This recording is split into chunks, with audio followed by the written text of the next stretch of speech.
I am. Oh gosh, your mic sounds awesome. Look at us with our new mics. Although my mic still cut out a Yay. little bit. I'm like, wow, I tried to update the mic and then it still did it. Okay, so I'm here, guys. Let me go ahead and change. I'm going to go ahead and move this Q&A up so I can see it. Get this over here. I'm reading Julie's feedback, right? I wish I had a system for how to get mics to work on live Q&A sessions. How about you give me a system for that? I'm with you on the toddler thing. I bet Melissa wants that one too. Okay, let's go ahead here and start with the questions, Melissa. We'll just start with the ones that are really related to search term reports, and then from there we'll go into open Q&A. And let's make sure everyone's got their guides. Melissa, did you say people didn't have all the content that I loaded up last night? I did. So what I went ahead and did is I tried to answer everyone individually that was asking for the PDFs and where to find those files at. From what I understand, and I went ahead and went through the process myself as we're on the phone, you're going to log into your amazing.com account. You're going to click on Cherie's course link. So you'll see her little picture in her box. Click that. And then once you're on that page, scroll down just to the next part of the page. And there's another little box that has some tabs on the top of it. You can find all of the replays. You can find all the files. There's tabs. Just click the tabs. So you can find all that information right there. I went through it myself and I sought myself through the account. So it should be there. There shouldn't be any issues. Okay, guys. And so, there's three PDFs from Act 1. The first one is competitive analysis. I simplified that because my beard oil Excel doc was a freight train. I apologize. That just confused everyone, not just a few of you.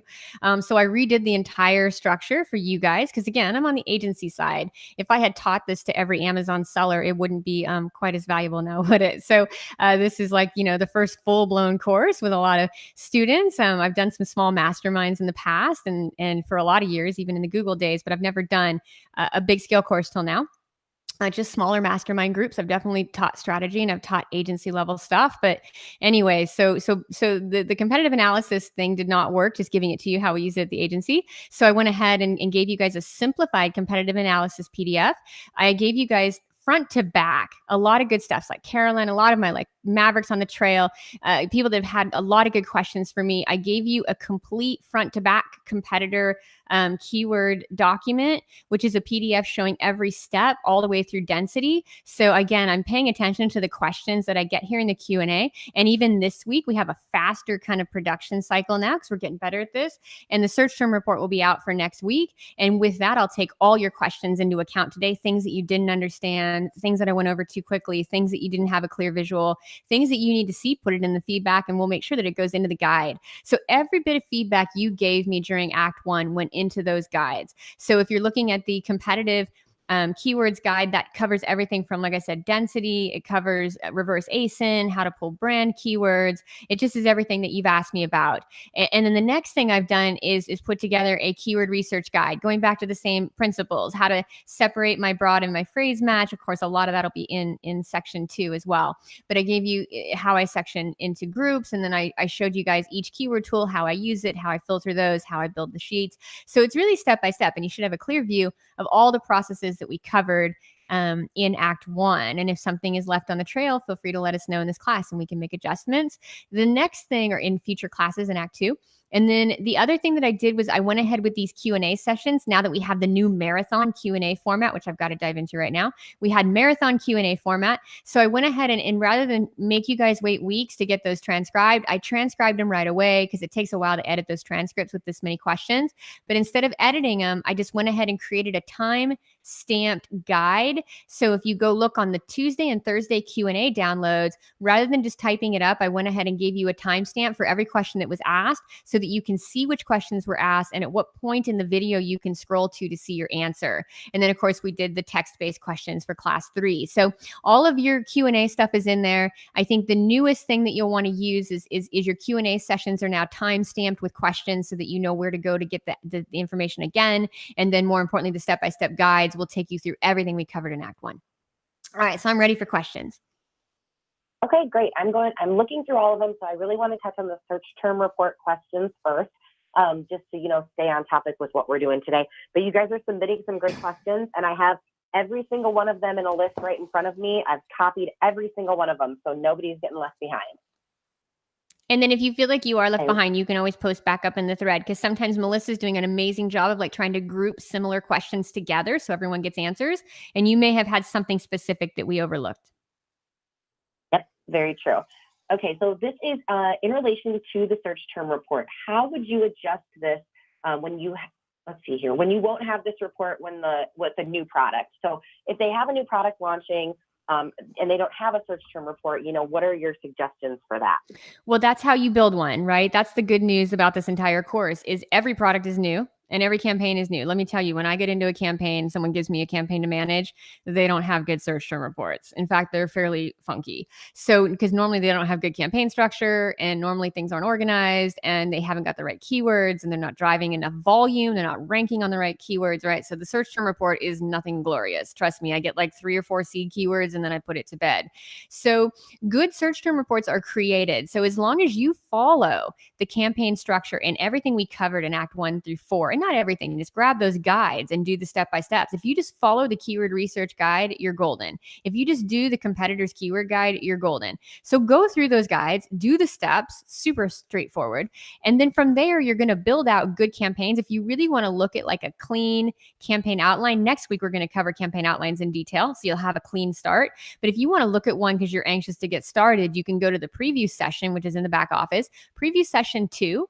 And I give you a download there on campaign structure. And there's a sample ad group and sample campaign ad group build in the bottom of that doc. So essentially, when you build your campaigns in a really clean format, the way that we're teaching you on this class, it's going to create a search term report in 30 days. So your search term reports really, you're not missing anything by not having one now, because they're only about 60 days back, because Amazon's crazy like that. They don't give us the kind of data that we can get from other platforms. So you're not missing anything by not having an STR, because most likely you may have had some auto campaigns or other stuff a lot of people do that don't really drive good reports. So by setting your campaigns up the way that this is structured, you're going to get awesome search term reports, and you'll have your first one in about 30 days. And then you'll have one every 30 days from there on out. And using the Helium 10 tool, the way that you had showed them, doing the keyword research is going to really help with that, right, Cherie? Absolutely. So do the keyword research guide front to back, and you're going to get killer keywords that are going to build out really nice search terms. Awesome. We did have somebody ask, are you going to provide any kind of PDF that shows exactly how you cleaned up your search term report the way that you did? Absolutely. I'll tell you what the PDF includes, because it is a beast. The PDF includes how to download the report out of Amazon advertising. That's step 1. And then after you download the report, it shows you how to take the report and clean it and like organize your columns and your headers. That's step 2. And then it shows you how to kind of separate the data out, so you kind of can get your different campaigns together and you can get, your high ACoS versus your low ACoS. It shows you how to split up your auto and manual.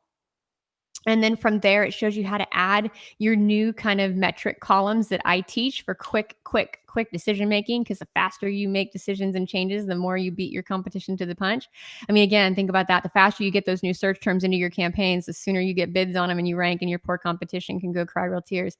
So the faster you go, I'm always about speed, right? So when you're thinking about that, those new metrics that you're going to put in, calculating your max CPA, calculating your max CPC, putting in, it's going to do it automatically with formulas, and then putting in your click to sale ratio. Putting those 3 columns is going to give you a really good advantage on decision making. And if you guys want to get a head start on that, do a little review kind of based on this session. If you go back to the preview session 3, I talk a lot there about setting max CPCs and kind of calculating your target CPA. That's the thing. I think all of you guys, if you want a clear action item for next week, you should come to class with a clear understanding of what your CPA is. And that just is the price that you're selling on Amazon minus all the costs to get it to the customer. That includes Amazon fees. It includes your fees. It includes, shipping fees to Amazon, manufacturing costs, packaging costs, and then of course, anything else that happens after the fact. So all costs included. What is the remaining amount of money that you have to break even on advertising? That is your max CPA. Everyone should know that for each of the products they're advertising. You should not be advertising products without an understanding your max CPA. It's like the golden metric of all performance. It's the way to make money and not lose money. So bring that to the class. But if you go into session 3, the preview session 3, there's some good stuff there. And I break down how to set up those columns. I show you guys, how to kind of organize and sort the data so you really understand what's performing. And then, of course, I go through all the key metrics, the metrics that you're looking at, and then how to kind of define new search terms and then what to do with those keywords once you pull them out of the reports. Awesome. So a couple of search term questions. You mentioned search term report mining is critical and it should be done frequently. Is doing this once a month enough? Presumably doing it maybe once a week if they have time. How often do you suggest that they're doing search term mining? I've been able to get the results that I showed you, and those are not my only results. I've been able to get the results that I've got, and I did search term mining in Google as well, right? And so, of course, I started my career in AdWords in the beta. So right after the beta, like in the early years of AdWords. So like I have been doing this in pay-per-click for a lot of years since the beginning of time, early 2000s, and it's always been the same, and it's always good to let the data accrue, right? I think 1 month is a nice time period for you to let a lot of a data, because unfortunately, when you have too little data, you don't really have a good idea of what's working, right? So then you can make decisions that are inaccurately informed. So by looking at too little data, then you really don't have a good view and you're not really making a good decision, right? It is about those 3 steps, right? We have to analyze, we have to make decisions, we got to take actions. So, of course, the decision is based on the quality of the data. The analysis is based on the quality of the data. So, 30 days is a good amount of time to get enough data where you can really see patterns and you can start to see like true patterns, like, whoa, that drove 220 orders. That's a winner there. Or, oh, that drove 46 orders just in the last run. And you'll also start to see the ACoS kind of tip up and down. You'll start to see all your metrics kind of change. And the more traffic you drive, the more balanced and the more predictable and the more, kind of solid the data is. So I would say once a week is too low. I think if you're making decisions on anything once a week, it's not enough time with advertising because you've got a big market out there. You've got a lot of competition. You've got a big platform with a lot of demand. So you really need to let the data kind of get a good kind of snowball effect before you start analyzing it. And I think that once a month is sufficient. It's always been sufficient for me over the past 15 years to get the results that I showed you guys. I think that most of my campaign scale is a result of good campaign structure and consistent mining. All right. Just getting everybody's questions here. I had a couple more queued up about that. Let's see here. With the search term reports mining every month, so that's what you're talking about is doing it every month. How far back should their reports be going? Do you suggest 30, 60, 90 days? I go as far back as Amazon will allow me because it just gives me more accrued data. So I tend to go ahead. It's usually about 60 days that the report will pull. And I go ahead on a 60-day report. Okay, great. And you're pulling that straight from Amazon, correct? You're not getting them from a third party? No, I get that data straight from Amazon. Magic. Okay, perfect. Okay, so with the search term reports and the mining every month, and I know I keep saying every month, but I want you guys to be able to recognize your questions as I'm reading them off so that you don't think that I'm completely jumbling up everything that you're trying to say. So search terms report mining every month. Are you looking through the keywords column and the search terms column to identify new keyword or new seeds and scale keywords? You're just going to see those in search terms. Let me get to some visuals here. Okay. And again, these had to be created out of my client data. So this is an actual client report with new keywords. Okay. So when I look at this, you're going to be looking just at the customer search term. The keyword is what you bid on. There's 2 things. It's a really good question, especially for anybody out here who's done this before. I really want to differentiate one small detail in the analyst phase that I think a lot of people have overlooked because we do it. And we've been able to calculate this in terms of some serious data. Okay, here's the thing. So if I have my keyword skinny jeans, that's in column C, and then I go over to E, and then my search term that the customer actually typed in was skinny jeans women, right? So that's going to be a search term that was mined off of the variation skinny jeans. Now, I only am looking for unique search terms that I'm going to put in as exact match out of the search term column. So my keywords are already bid on. Anything in the keyword column with the match type is already in my campaign. I'm already running skinny jeans broad. I'm already running hybrid jeans phrase. I'm already running Levi's skinny jeans exact. So I've already got these keywords running, right? They're already kind of rocking and rolling for me. So everything in the keyword column you're already bidding on, right? So you're not going to mine anything new there, but the search terms are going to be the keyword variations. So you bid on a keyword, right? So you put the keyword in, I want skinny jeans. And then whoever goes to Amazon and actually types real words in the search bar, the customer search term is exactly what they typed in. So that's going to give you a complete bird's eye window into what people type into Amazon.com when they're looking for your product. It's so golden to read that column, especially when you put the right keywords in column C to get the right phrases in there, right? So skinny jeans women. The customer search term is the only new data. It's the only new keyword. I'm going to add it as exact match. The thing that is interesting here that I think is a completely advanced strategy that people should really take note of is the keyword column skinny jeans. If skinny jeans drove, say, 100 orders on the phrase or the customer search term skinny jeans women, right? It didn't come off as skinny jeans. It came off of the variation skinny jeans women. But then skinny jeans also brought me another variation, cropped skinny jeans. And then skinny jeans also brought me another variation, right? Like ripped skinny jeans. When I start to look at my keyword column and I see a lot of repetition on the word skinny jeans, that indicates to me that that keyword is really golden, not just for new variations, but just overall sales.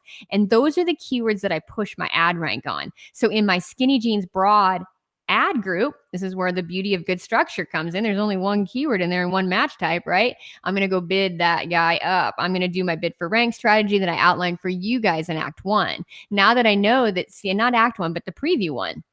And now that I know skinny jeans is producing for me, I'm going to go bid it up. I'm going to put some bids on that guy, right? So with that, it's only a single group and a single keyword ad group. I have complete control over the bid.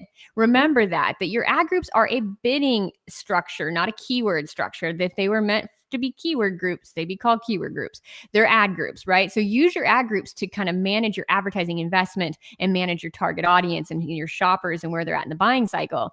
So when I go to do this, definitely you're going to find that by kind of looking at skinny jeans and knowing it's doing well for me, it allows me to kind of bid for rank on skinny jeans broad because that keyword is driving a lot of action, right? So I am looking at the keywords for my bidding strategy and also to kind of know which keywords I'm bidding on are most valuable, where I have to spend my energy winning rank.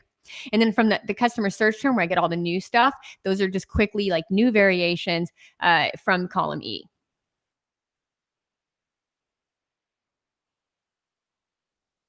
Okay, awesome. I got somebody asking, can you use old search term reports that were already downloaded that go beyond the 60 days? Okay, say that one more time, Melissa, so I make sure I got that right. Okay, so they have an old search term report that goes, it dates back beyond 60 days previous to, say, today. Can they use that to mine some search terms? Yeah, of course. If you got an older report, again, the data is always changing. Competitive landscape changes and causes the metrics to shift a little bit. But yeah, if you have an old search term report, any data is better than no data. Okay, awesome. I've got some people asking here about titles and bullets. That's another kind of category question that we've gotten a couple on real quick. I'm not seeing a ton of other ones related directly to what you're finding in the search term report and all of that. We're kind of getting into segmenting off of that and what you do with it. So okay, great. I think that's super useful. Melissa, I'm going to kind of go through the questions that I can see in admin and kind of pick off a few here. And so it'll be kind of my little like off tangent, and then we'll go back to the structured questions. So Julie, I'm not seeing skinny jeans or ripped skinny jeans off skinny jeans. I'm just seeing cropped. Cropped skinny jeans is on line 14, right? So I've got my skinny jeans broad pulling in cropped skinny jeans on line 14. Okay, so on your buy keywords, David, you want to use the same match type they came in. So let's just say I've got a keyword here in column C in my report that says, oh, hybrid jeans phrase match. And I go look over here at my kind of performance data and it's not profitable at the ACoS level. I'm going to put that in to buy as hybrid jeans phrase. I'm going to pause it where it's at right here in competitors. And it's going to kind of move away, right? That's probably like the main thing that you want to be thinking about when you move stuff to buy it's just you want to be thinking about putting it into the buy group in the exact same match type it's running in its current place. Although I want to clarify that if a competitor's keyword isn't converting, I'll normally just pause it. I'm not normally going to move competitors or brand keywords anywhere else in my account because they're so unique with such kind of competitors have terribly high ACoS and they need to be optimized very differently. And then brand keywords have no ACoS and they just need to be expanded. So I keep my competitors and brands tight. They don't go into buy or scale. But if it were coming out of shop, like say skinny jeans women or skinny jeans for women that wasn't converting over here on line 8, skinny jeans for women, exact match, I would move skinny jeans for women, exact match into buy. right? So it's coming into its own structure, David. It's going exactly the way I brought it in. Wherever I found it at, it goes with that match type straight into buy and gets out of where I have it now.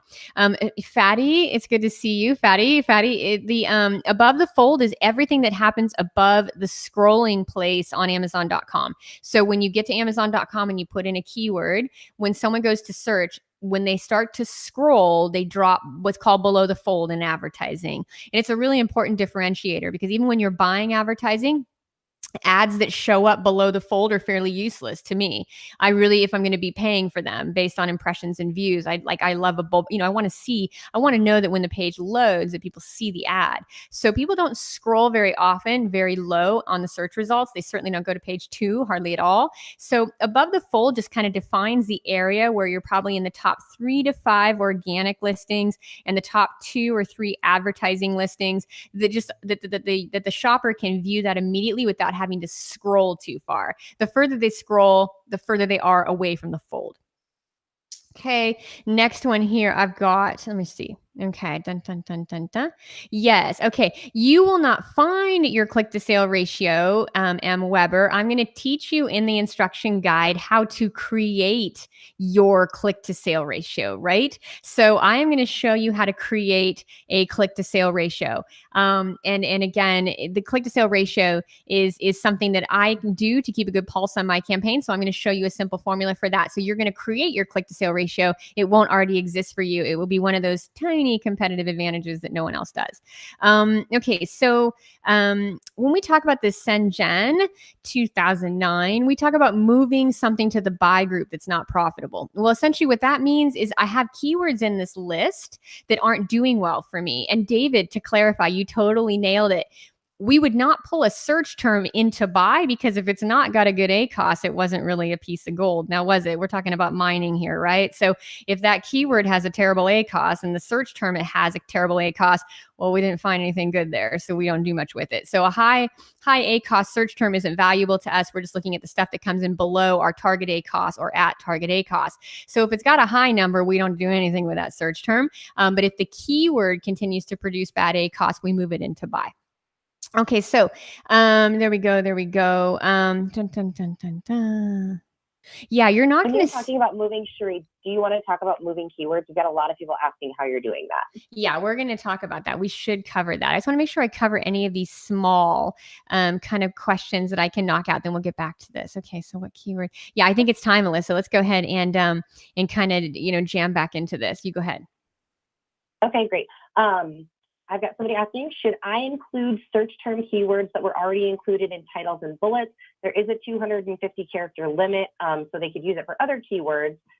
What do you think they should do with that? Okay, I'm telling you, when it comes to those 250 characters in the back end, that's about all you need. If you're really going to have a really tightly kind of well-structured campaign, the number of variations will be going, right? You're going to see all these like cropped and ladies and different like single keywords, stretchy, that kind of show up in your keyword list.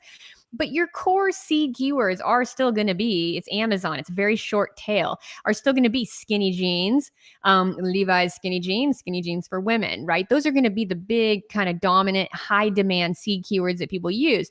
And as long as those keywords, if you were to take, just to clarify, all these keywords out of your customer search terms and all of the keywords out of your keyword list and put them through the Frankenstein tool, you're not going to have more unique keywords than you are space, at least none with a lot of frequency, right? You want the keywords that show up a lot, right? You want a lot of frequency and a lot of good matching. So you're not going to find that you need more than 250 characters for an average product, especially when you start to consider you have like the other places in the back end search terms where you can add kind of different kind of nuanced things like colors and attributes and product attributes. You got plenty of room in the back end. So what I don't do the strategy where you don't include what's in your title. I focus on, if I'm converting skinny jeans, I don't use any other brand keywords in any of my stuff, right? That's just non-compliant. So skinny jeans would go in, skinny jeans women. So the first 3 words in my keyword list on the back end would be skinny jeans women.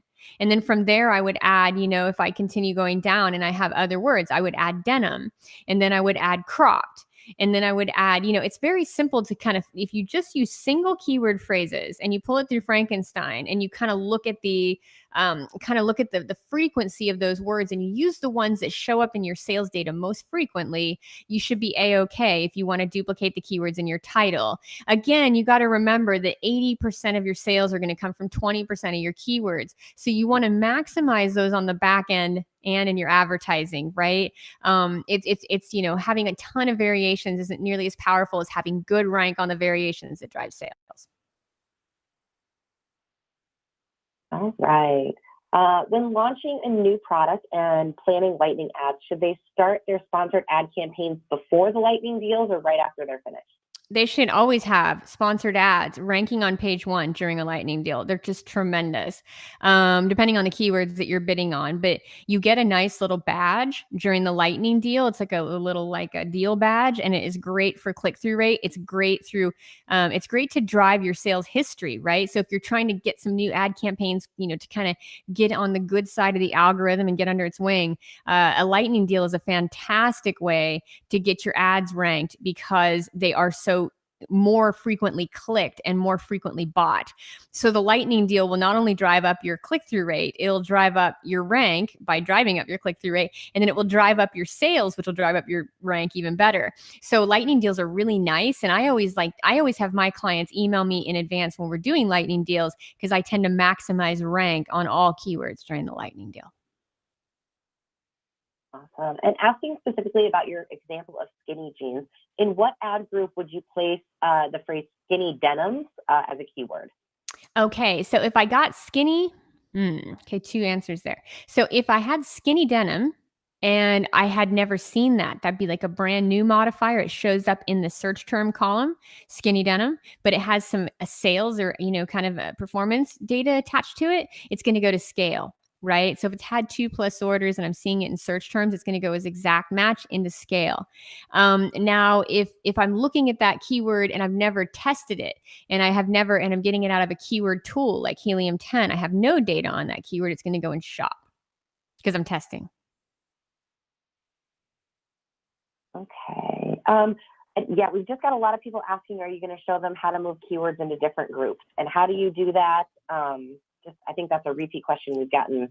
That's an awesome question. And we'll definitely go through that during the next 4 weeks. And then again in Act 3, because it's just part of the process. But I'll be sure to cover moving your keywords. It's fairly simple. It's really just taking your sheet and kind of reorganizing things and just moving stuff around. It's not an all-day event. And so I'll be sure to give you guys a good breakdown of that in the guide. But you just go ahead and pause the keyword where it is already existing, and you just move it to another ad group. Awesome. And I'm just going to pick a couple off the top here as we're back up there.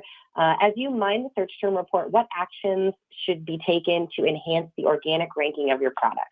I would say, Rayanne, without question, when you start to spend money on these primary seed keywords like skinny jeans and skinny jeans for women, that's a significant investment in putting those keywords in the back end, and especially weighting them based on where they are in the sales, how much they sell is going to give you a clear kind of win on the organic side. It's a combination of, pushing the ads and then making the back end align as well. Those are going to be the biggest wins that you can do. That and just being very consistent over time, really going ahead and pushing your ad rank. If you want to push organic rank, you want to push sales history as fast as possible. So really ranking on those most important keywords, like in this one, it would be my skinny jeans broad group I need to rank on. Ranking on your most important keywords at the top of search, targeting the right competitors' keywords like we covered in class 1, making sure those competitors' keywords are in their own group and your brand keywords are in another group. Just doing all of those things is going to actually just boost your organic rank organically because the algorithm is going to have such a better understanding of your product and it's going to have really strong sales history. Great. And so if the keyword is not profitable, why are they moving it to another ad group, not pausing it or archiving it? Well, if the keyword's terrible and it's only had like 2 orders, yeah, you got to just pause it. Like we've talked about in other sessions, like keyword optimization, and we'll cover a lot more of that in Act 3, like detailed optimization. But the one thing you want to think about there is if a keyword's driving like 65 orders, but the ACOS is say 62% and your target is 35, that's not a keyword you would kill. That's a keyword you would reduce the bid, and you would want to still have that keyword in your campaign for both history with the algorithm and also, more importantly, to drive the small amount of sales it will convert to at a lower bid. So if you have a keyword that converts to a lot of sales, it just could be the CPC is problematic, and it could be just the cost of that keyword against your product's conversion rate don't work. But that doesn't mean that you want to kill it completely. Now, if you have a keyword that's 100% ACOS, you just kill that guy dead, right? Like goodbye. You're not attached to keywords with crazy ACOS, and you're not attached to keywords with low sales volume. You know what I mean? But if a keyword's got good sales volume but doesn't match up on the CPC side or the conversion side, you still need to lower that bid and keep it running in your campaign. You'll be shocked. Sometimes you can keep sales velocity, and sometimes you can keep rank even with lower bids. So your bid for rank is more about strategic in the sense that any traffic is valuable traffic at the right price. Great. We've got somebody asking, with pausing keywords, especially in older campaigns, it causes the campaign performance to stutter for about 24 to 48 hours. Can you make a comment on what changes you can make to a campaign that won't affect downtime, or have the campaign go down for a little bit?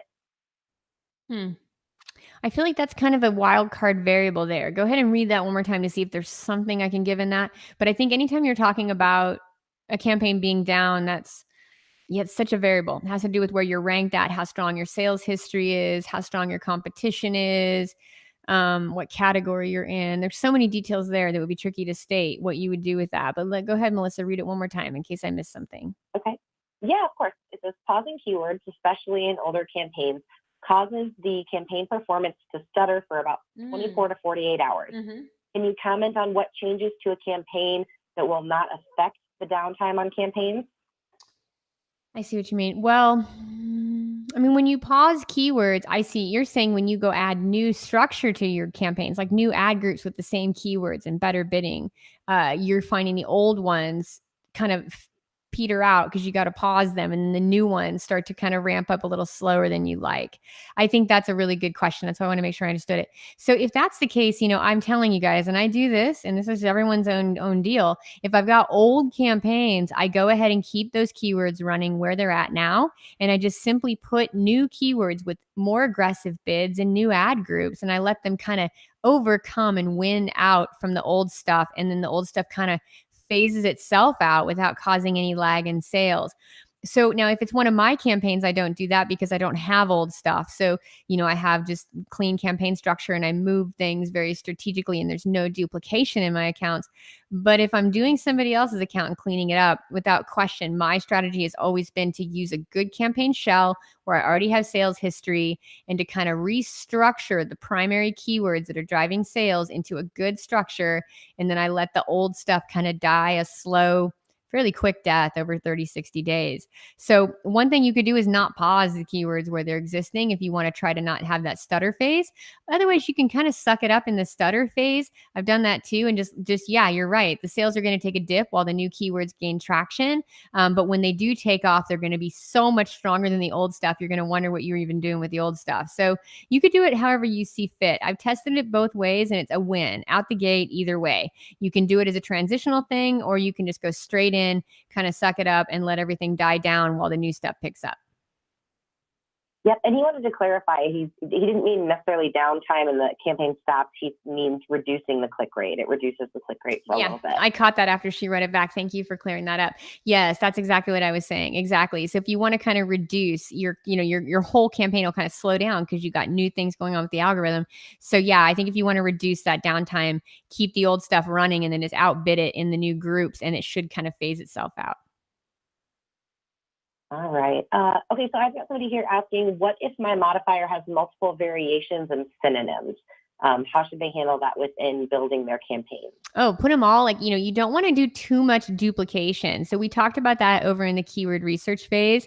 So say I have the keyword skinny jeans for women, right? And I have skinny jeans for women. I think those are definitely unique enough phrases. One, because skinny jeans women is going to be better for mining at a broad phrase match. And skinny jeans for women is a really nice exact term. So I consider those keywords very different just based on their potential.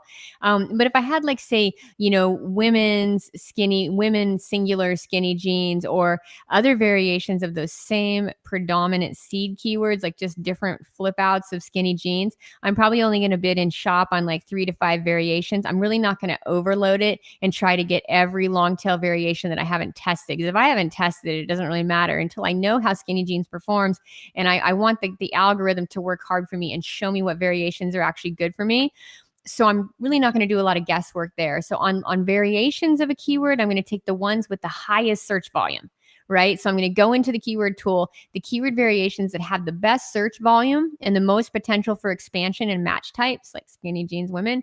I'm going to go ahead and grab those first and get them into my shop campaign, my shop ad group, in my product campaign. That's going to be how, how I tackle the variations. Now, if you have synonyms, they should just go as the highest search volumed synonym, goes into the same shop ad group. For in this instance, I would be testing skinny jeans against, or skinny jeans against, let's do women's jeans up against women's denim. So women's jeans against women denim, those would be unique. Denim is a synonym for jeans, and I'd be running both. I'd be testing them both as broad, and they'd both be equally interesting to me. So synonyms, I'm also going to pick the highest search variation with the best structure and format to potentially mine additional search terms. All right. So with the PDF that you provided recently, we've got somebody commenting, you give incredible detail on the competitor brand and category keywords, but they're looking for a sheet that designates the different keyword types. Is that something that you've provided to them, or some clarification with that? Go ahead and read that one back to me so I'm not missing anything there. Yeah, of course. It said, I'm sorry. It said a keyword follow-up sheet would be amazing. You give great, incredible detail on the competitor brand and category keywords, but having a sheet that designates the different keyword types would be awesome. Yeah, I believe that you can get those types of keywords in the keyword research guide. I think if you download the guide in the members area called Keyword Research, you're going to have a super clear understanding of how to research those different types: brand, competitor, and category. I go through those in detail, and I group them out by ad group at the very end, including negatives. So I do all the match types, I do all the grouping, and it's called Keyword Research. And I think that's going to walk you through it front to back. Hopefully that's what you need. Okay, great.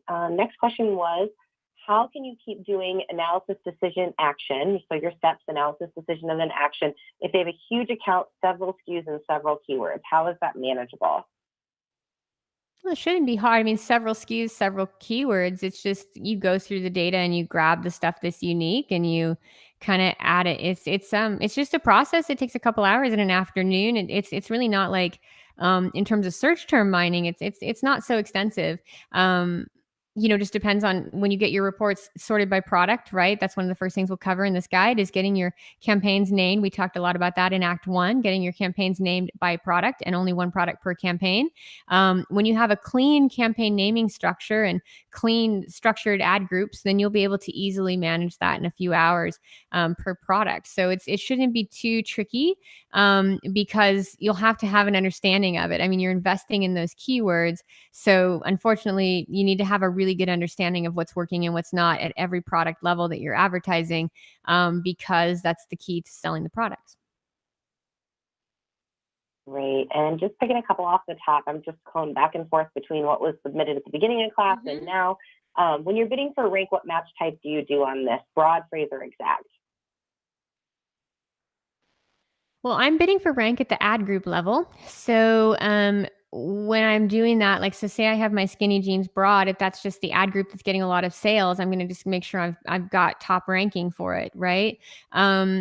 Same with my scale group. I know all those keywords convert to sales. So I set a really nice higher bid on that particular ad group because those keywords are all proven. So in terms of that, it depends on which keywords are in the group. I'm bidding strategically at the ad group level based on the performance of the keywords in that ad group, and also based on how those keywords are going to impact my business and my growth. So the keywords are structured based on performance and potential and market and customer. So I bid according to where the customer's at in the path to purchase and just how valuable that keyword is from a conversion standpoint. It's not really related at all to match type when it comes to where I'm doing that at. Okay. Is there any reason not to do a lightning deal? No. I don't think so at all. I think that lightning deals are fantastic, especially if you're trying to get, sales history and velocity. Again, with Amazon, you have no room to go slow. The one thing we do know about this algorithm is it's a flywheel, which means it really tends to give momentum to things in movement and stay still with things that aren't. So, because Amazon runs itself like documented as a flywheel, you just don't have any room just in the rules of physics to stay still. So anything that gets the action to the product page is a win with the algorithm. So I'd say lightning deals are a fantastic deal. It goes back to the same thing we talked about with launches. Just be sure that you're leveraging you're leveraging the lightning deal with your pay-per-click. So if you're going to run the lightning deal, be sure your pay-per-click ads are positioned in the top ad rank during the lightning deal, right? Even if it's a little expensive, be sure to get up there during the lightning deal so you get full sales history and full velocity for the time period. Make sure that after the lightning deal, you have your ads on to kind of power additional sales so that you don't have a huge kind of burst of sales and it dies off. The one thing that's really beautiful about PPC advertising and why all the top sellers do it is because it's a consistent sales kind of drive. And when you do the things I'm teaching you today, those sales just continue to go up over time. They don't go down. So you have this like consistent effort always being running 24/7 to drive sales to your product pages. So that's kind of the beauty of pay-per-click is it's a 24/7 sales kind of channel. So without question, it's very valuable on that point. And I think lightning deals are amazing. Just make sure that you kind of partner them with a good PPC strategy that keeps the momentum after the deal. Awesome. And Dreamfish is following up on something that we had talked about last week. She said she had 5 campaigns running for the same product, and you mentioned to kill 4 of them but keep one of them running. Should she pick the one with the most impressions and orders or the best ACOS? That's a tricky one. I mean, first of all, Dream, I would be sure that you're moving all the keywords from the other 4 into the 5th, right? I'm not saying to like kill the other 4 and just forget whatever was happening over there. I'm simply saying that whatever was converting in all 5, consolidate it and move it into the one winner, right? So at that point, take the winner with the most sales history, not ACOS, the one that's got the most sales and has the best sales velocity already, right? Regardless of ACOS. So wherever you have the most sales history, that's the campaign you want to build what I would call a shell. But then make sure that you're taking all the data. You can go into the new campaign manager interface and grab your like lifetime keywords, just copy them and download them as a CSV. Be sure that you're taking all the keywords that have converted in those other 4 campaigns and moving them strategically, like this kind of structure here, into that one campaign that's going to be the winning campaign. So pick the one with the highest sales history, highest sales volume, and then make sure that you're taking all that good low ACOS stuff out of the other campaigns and moving it in there structured. So definitely don't neglect or forget about what worked in those other 4 campaigns. You just want to consolidate them to the best selling product and the single campaign variation for management reasons, and also to get more velocity within one campaign, and which will increase your history and increase your rank. Okay, so Melissa, I'm going to pick off some of these questions because I see a few of these coming through. I'm going to see if there's any fast ones I can knock out. So hold on a sec. Okay, so there was a few here that were catching me. Okay, we got Vicky's questions. We got Rayanne's questions. We are going to talk about moving keywords. Okay, dun, dun, dun, dun, dun. These questions are all so awesome. These are great, Melissa. I think we just pretty much gone through all these good questions. And then Caroline has a question there. She's talking about no sales. Caroline, you're saying you previously mentioned that if there's no sales history, CPC can be more expensive. When will the price start to go down if we can really afford that keyword? That's interesting. I think you should start to see the keyword should start to gain momentum after just say, 30 clicks. You should start to see no more than 30 clicks. You should start to get a feeling for that. And then don't give up on the keyword like we talked about a moment ago with Vicky. Don't give up on the keyword if it doesn't work, especially another good kind of differentiator here, Vicky, on why we would go ahead and move our keywords to buy. And this goes to answer your question too, Carolina, because some keywords you have to have some visibility on, like something like skinny jeans. If you're selling skinny jeans and your product has skinny jeans in the title, but all of a sudden your advertising campaigns aren't converting that keyword at a rate that you can sustain at a high bid, you can't really kill the primary keyword skinny jeans in your account. So your only option is to put it into the buy group and lower that bid so that you can keep some velocity and know that you're not going to lose money on it. So you're going to be in the same boat with this, Carolina. Like if after 30 clicks, those keywords don't start to kind of balance out on the ACoS, you may have to just go ahead and reduce their bids. If they're in single keyword ad groups, just reduce the ad group bid. If they're in like a scale group or a shop group, you can move them over to buy and start to keyword bid on those. Depending on where you're at with the keywords, you definitely want to move things and lower the bids on things after about 30 clicks if you're coming in with a very expensive kind of CPC there, because you need your keywords, right? Okay, so that's going to be my answer on that one. And then Fatty has another good question: max CPC versus max CPA. Okay, so this is a good one. I'm looking at this one here. So, okay, should we apply this to all ad groups in all cases? Okay. Okay, good. So can you kind of give me, I want to hear Fatty's question, and I really want to hear Devin's question. Melissa, you can read those to me, but I'm going to see if I can knock off some of these shorter ones. Okay, we've already answered. We bid for rank on the ad group regardless of what the match type is. So with that one, it's not based on match type. It's based on the keyword's potential to drive sales. Using product phrase match. Okay, yes, I have done this. Okay, okay, good. So Liz 5's question is really good. Let's go ahead and read hers. Okay, good. Okay, good. All right. So yeah, and I think that Fanner has a killer question coming up that I've been using lately to pull some data, and it's great. These are all good questions. So let's just start down here with Fatty and then move to Devin and kind of move up the list, because all these questions are great. Okay. Let me see here where get the max CPC. Okay, so max CPC versus max CPA.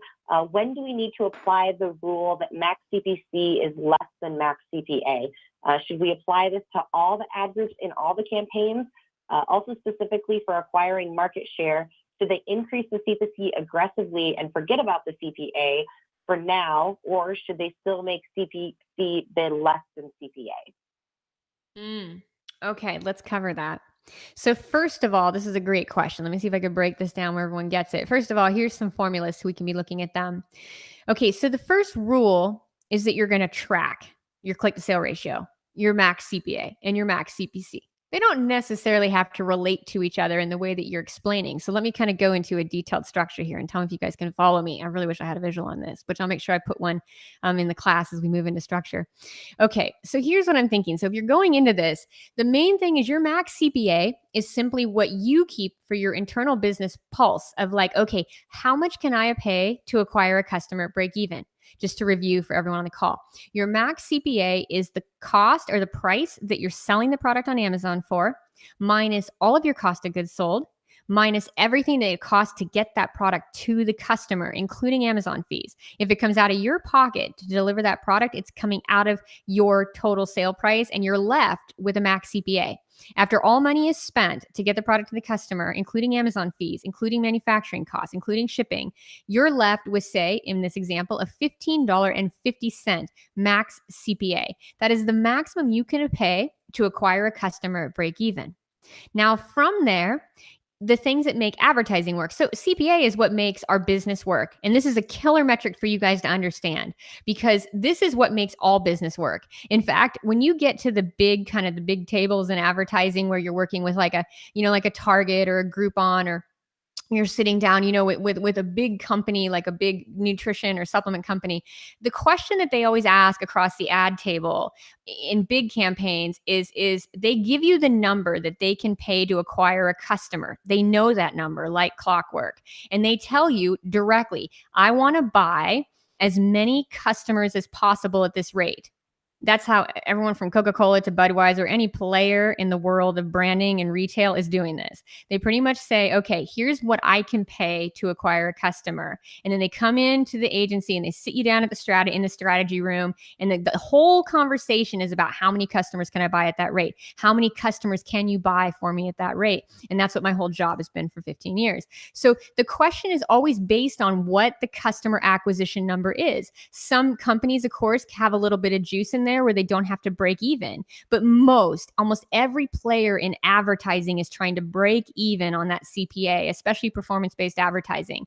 So the max CPA is a number you need for business to buy any traffic. Because think about it this way. Okay, you're buying Facebook traffic, you're buying Google traffic, you're buying Amazon traffic here in my class.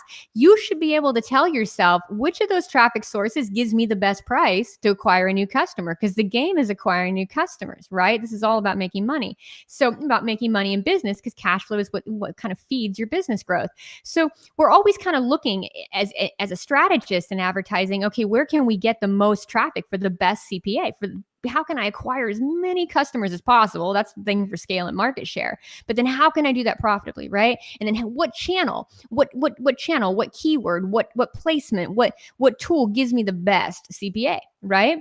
So you really want to know what that CPA is. Now you get into an actual ad channel like Amazon and you start to look at this data. So all of a sudden you start to see your click to sale ratio. Right? What this tells me is, well, on Amazon for this particular keyword, in this example, it's skinny jeans, it takes me 3 sales to get 3.37 to be exact, 3 sales to get somebody to buy my skinny jeans on that keyword. Okay. So if it takes me 3 sales and I can only pay $15.50 for that sale in any circumstance, I can afford to spend $4.60 per click on that keyword. So you can see how the max CPC varies based on how the keyword converts. Some keywords will convert in 2 clicks. I can spend more on the cost per click, $6.82. Some keywords take more clicks, like 4 clicks, and I can only spend $3.75.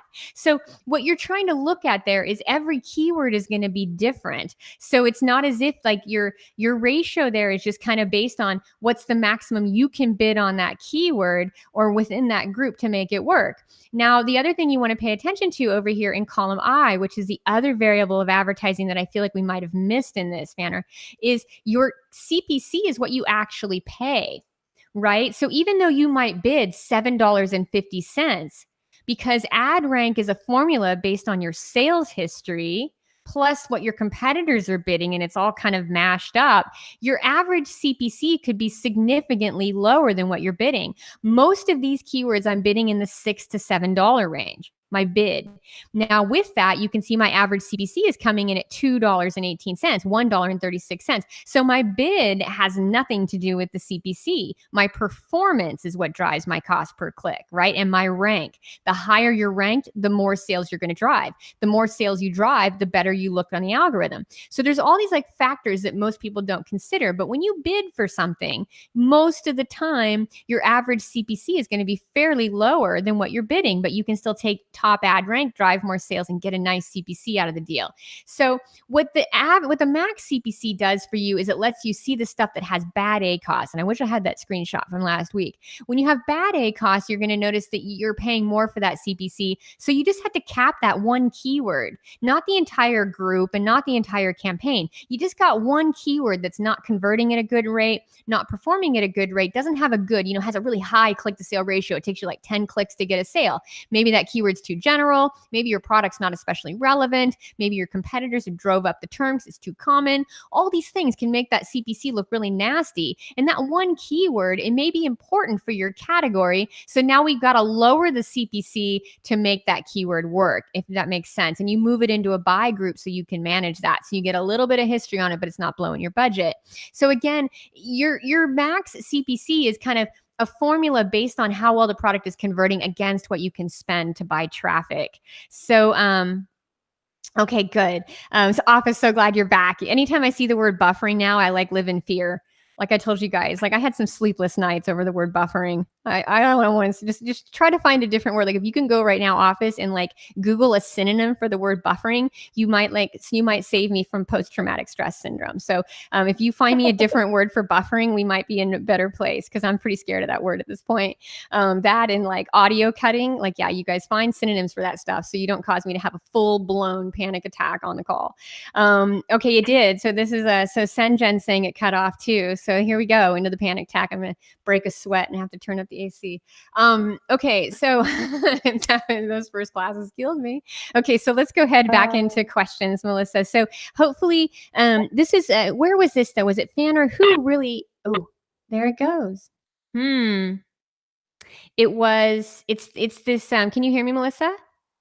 Yeah, I can hear you great. It's interesting. It's something going on with the mic. At least that is something that that Sergio can work on. So I will have our tech guy come in and adjust the mic. It's something to do with the mixer, and it's cutting out. So I will do a little bit I'll do a little bit of research on that, but that's something coming in on my side too. It's cutting out backwards. Maybe I'm just getting feedback from the classroom. Okay, so Melissa, let's go ahead and who had asked that really good question? Amazing Boot Camp is giving me an audio silence. Is it still silent? Can you guys give me a sound check over here? All the Mavericks that are still here, Carolina, Devin, Fanor, Dreamfish. Can you guys give me some feedback that you can hear me? Say, yes, I can hear you. Aha. Okay, good. Okay, so there was a blip. Thank you, Robert. Okay, thanks for the feedback. Okay, so I had to see, I can totally give you that click to sale ratio. Absolutely. It's a super easy formula. Okay, thanks guys for the feedback. And Melissa, can you tell me the name of the person? Because I know I saw their name. We're kind of back in the queue, but who gave me that good question on the click to sale versus the CPA?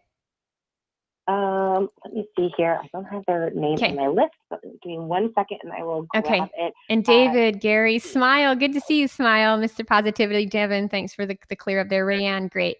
Okay, guys. Kenny, good. Okay. So we're back on track here. So I have other questions, but somebody asked me a simple question and Rob, nice to see you. Someone asked me a simple question that I wanted to address here. How do you calculate click to sale ratio? It is so frigging simple that everybody should do it. Essentially, you just take your clicks and you divide them by sales. So I'm going to divide my clicks by orders on any keyword, right? It's a simple formula, like how many clicks did that keyword get divided by how many orders did that keyword get. And it gives me that nice click to sale ratio. And I think it's a really nice way to calculate kind of with the pulse of things, what's going on with your max CPA and how profitable it is. So yeah, it's just clicks divided by orders. That's how you get the max CPA. That's how you get your click to sale ratio, clicks and orders. Okay. With the previous question you were asking, somebody said, current discussion about max CPA, when they bid for rank, do they bid at max CPA? That's a really good, I hope I cleared that up for you. You want to bid to get rank, and then you want to let your CPC kind of flesh itself out, right? So your CPC is going to balance out with a good rank. It's not going to work on every keyword. It's not going to work on every product. It's not going to work every time. Like any good trick, it's not, foolproof. But the majority of times, if the product will sell, if the keyword will convert, you can actually win better CPCs with better ad rank on the first page of search. We saw that 80% of our sales come above, first page of search. So you definitely want to try to bid above like the high suggestion range on Amazon and see if bidding for rank, kind of track your rank organically on Amazon.com and see if that keyword, when it gets to the top of the page on Amazon, see if after a few days the CPC goes down. If that doesn't happen, then that's a keyword that unfortunately isn't going to be profitable for you. But I always test as many good keywords as I can in high ranking positions, and then I pull back from there. One, I get stronger ad history with the algorithm because with Amazon, it's all about sales. And I build stronger conversion rates out the gate and more sales velocity. So I really try to bid strategically to rank first. And then if it doesn't rank, I try to ratchet back my bid, either at the ad group level or keyword level, depending on how it's structured. And then I kind of ratchet back my bid until I get a balancing point at my target ACoS. And they're asking, and we've had this question twice now, so I just to clarify for both parties that are asking, should we keep calculating the max CPC on a monthly basis since the numbers may vary? And they should also be doing they should also be calculating the click to sale ratio every month when they're doing their search term report. Yes, correct? You just load these columns, and Melissa can tell you just load these automatically in every search term report you ever pull.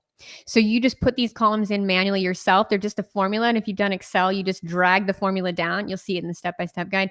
You just drag this guy down. It's like a 1-minute process, but I add it to every single search term report for every single client every single month. It takes no time at all to add the additional data, but it gives me a lot of room to make good decisions. Especially over here when I can see that my max CPC is like $4.60 on line 4 and I'm only paying $2.18. It shows me that I am competitively positioned in that market. I could pay $5.08 for the CPC based on my conversion rate here, and I'm paying $1.36. Those are really good confidence signals to me that no matter what my competitors do, it's game on, right? I have a lot of room in my CPCs. So if they want to, get into a bidding war, bring it, right? I've got a lot of room there. So I kind of like to see some of my top converting keywords have that kind of range. So I do track it, and I track it across all campaigns with this simple formula, and I do it on all search term reports every month.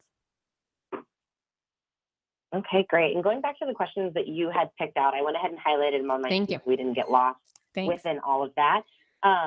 What about using the lifetime data provided in the campaign manager to be used in the structure of your campaigns along with the search term report? Yeah, see, I love that. So, it's tricky. Let me tell you a little golden tip there, because I have a friend of mine named Dave Yates, who's from my hometown, and he had me kind of revamp his PPC campaigns a few years back, and and he had just, like a lot of people that had just kind of started, he had set a lot of things to exact match, and he had no search term variations, and that's just a sad day. When there's no search term variations, it's pretty hard to get competitive, right? You're just stuck bidding on the same keywords that everyone else is. And so he was pretty bummed when I showed him how search terms worked. And then from now, he's a search term mining maverick. But I still remember 2 years ago going into his report going, well, there's tons of data here that we don't have. And so you're in the same boat with the campaign manager is the reason I tell that story, because you can see your keywords in the campaign manager. So I love the campaign manager to show me which keywords have driven the most sales over the lifetime of my account. I love that. You need to use it because those are the keywords you're going to put in as single groups, right? Those are going to be your single broad and phrase. You get into the campaign manager, especially now that you can download the CSVs, get into your campaign manager in Amazon, set the date range to lifetime, go into the campaigns that you've spent and invested the most ad money, go into the ad groups where you converted the most sales and gotten the most traffic, download that CSV of all the keywords, go to the keyword view, download them, sort them by sales. Those are tremendous data points, and they're data points that we didn't have always unless we did it manually over a lot of years. So those are new things in the new interface that I love to do. But know that you're still only seeing, if we go back one screen, you're only seeing your keywords. So you know what you bid on. There's no search term variations. You don't see what the shopper actually typed. Now, in other platforms like Google, you run a search term report and you see both. But you're going to see on this one that that's not the case, right? So the keywords are interesting for you in terms of what seed keywords you need to be bidding on and ranking on, but you don't get any search term variations out of the campaign manager. So you're absolutely right. You want to use a combination of both. Okay, let's see here. Caroline is asking, next week, will we be covering everything to hit the enable button? Yeah. Caroline, you should be getting close. You should be ready. You're going to be getting a search term report. You know what to structure. And next week, we'll cover the full structure, campaigns, ad groups, keywords. You should have everything. I mean, if you've gone through the guides, and then your search term report won't need mining for about 30 days. For those of you that do have one to mine, you'll get to dive into that next week. But yeah, you'll be ready to hit the enable button. Really, you should keep it very minimal. Focus on those keywords that really define your product. Focus on the keywords that you're going to really win on, and you should be ready to go. Okay, and I believe we're going back to Devin's question right now. I've Sure. got a couple more that you had picked out from before. Yeah, Devin had a good question. I wanted to answer it. He did. I'm going to leave out some of the specifics of it, but just ask the general stuff. Let's see here. So we've been focusing on our top 10 converting keywords and making aggressive bids. For some of those keywords, specifically the top 2, the cost per click is currently unprofitable to maintain the top position. Even though they have a 20% plus conversion rate, the cost per click is over what they can afford right now. Mm-hmm. I'm sure this is part of bullying their way to the top, and everyone is trying to get those keywords. How long do you wait, and at what point should the CPC start getting better with sales history versus when do we make the decision to settle for a less than top spot and move it to a buy ad group? I would say that if you had, okay, let's cover that. So say it's one of these, it sounds like they're very competitive keywords from the way you're laying this out. So let's just say it's in your single groups, like women's jeans broad is my only keyword in that group. I'm going to go ahead and reduce it at the ad group level. It's never going to have to go to buy because it's a big seed keyword and I just can keep it in that single group and just lower my bid. on that ad group to that single keyword till it converts at a profitable place. In terms of the time or the history, I mean, I think like I was talking to Caroline, I think if you're doing like 30 plus clicks, that's a significant investment. You should have some data there to see. And it's also going to be a question, Devin, of like how close it is. Like, is that, I mean, how far are you over your target CPC? Are you $1 over the target CPC? Are you just 20 cents over? I think you want to lower that bid incrementally.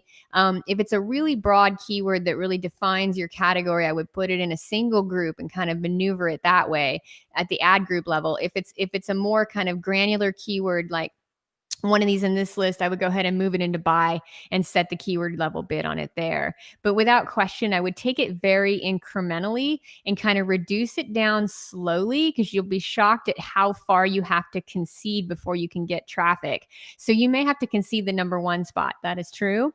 But you want to still keep it in that good match type so that you can start to see the exact variations coming out of the search term report. So you want to still do the broad and phrase. I would lower the CPC very incrementally. Again, I like to ramp up fast and aggressively and then go down kind of minimal and slow, right?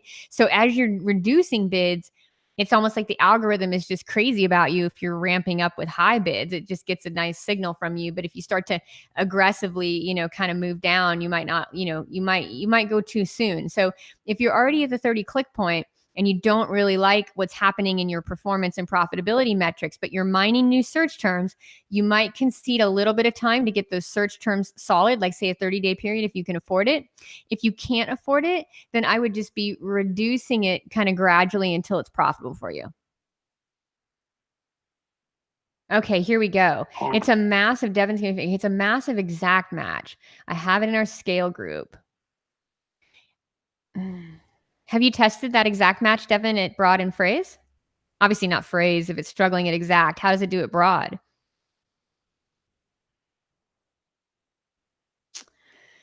So you've tested, okay, so it's a massive exact match. Yeah, you definitely want to get that one reduced. If it's one of your massive keywords, I would consider keeping it in its own ad group and reducing the bid very conservatively. If it drives a lot of traffic, so that would be my thing. And I would be curious if it worked as broad match, because Amazon's crazy. It has a broad phrase, single already jamming. Okay, so it's an exact match. Yeah, you just can keep it in. I guess you're going to have to move it. If you already have singles on it, you could do two. Either thing is going to work to send the same signal. You could move it to buy and you could lower that CPC. Regardless, you got to lower the CPC. Or you could move it to its own single and lower the CPC. It's really going to be up to you what you think is going to be best there. Either one will work though. But if it's a massive one, like if it's one of your big traffic drivers, it might be useful to keep it separate so you can monitor it and really kind of baby it as you lower the CPCs, you know what I mean? Versus just slash it and let it go to the graveyard. Some keywords you just slash them and send them to the graveyard. You have to. But if it's a good kind of really winning sales history velocity keyword, I might put it in its own single exact match and baby it on its way down. All right. Let's see here. A little clarification with the search term report. When going through the search term report, if the same search term appears in multiple rows, are you consolidating all of that data into one row before doing the analysis, or are you just going to clarify that within that resource you're providing? Yeah. So in terms of that, we just go ahead and we pull it like straight from, normally your unique search term variations are going to be unique. You're not going to see a ton of duplication in those. You can just kind of glance from keyword to search term to see where there is duplication and where there's new variations. But we don't consolidate it down in any way. We just actually use the data as it is. But I will sometimes sort the data by keyword just to see which of these keywords is showing up most frequently. And I'll show you that in the report. Okay. Does it matter how many campaigns are for the same product? I know you always say one campaign per product. How does the algorithm relate to that? And then are you going to go over how to clean up that stuff in the next couple weeks? Okay, go ahead and read that one back to me. And then next, will you address Mail's question? Because I think I've got this several times. So I know that he or she, Mail 25, I've still got you lost on the trail. And then Pret, I'm going to get to your questions next as well. And then Lyle's got a management concern. Lyle, I know it's kind of over the top when you're thinking about it, but you can manage multiple things. Okay, so that's going to be good. Dun, dun, dun, dun, dun, dun, dun. Okay. See, that's a good sign there for Devin. One more bit of feedback. If you had been performing well and you tried to get more traffic out of that keyword, because you should, right? I mean, if you can get more sales, why not try? And then you kind of start to slowly ratchet down the bids, it'll go profitable again. You might even look at your old search term reports to see where the CPC was at. You might look at where you were bidding before, but if you tried to boost the rank, it's not going to damage it at all. Just be really kind of cautious as you lower that CPC, and you should go back to the same profitability.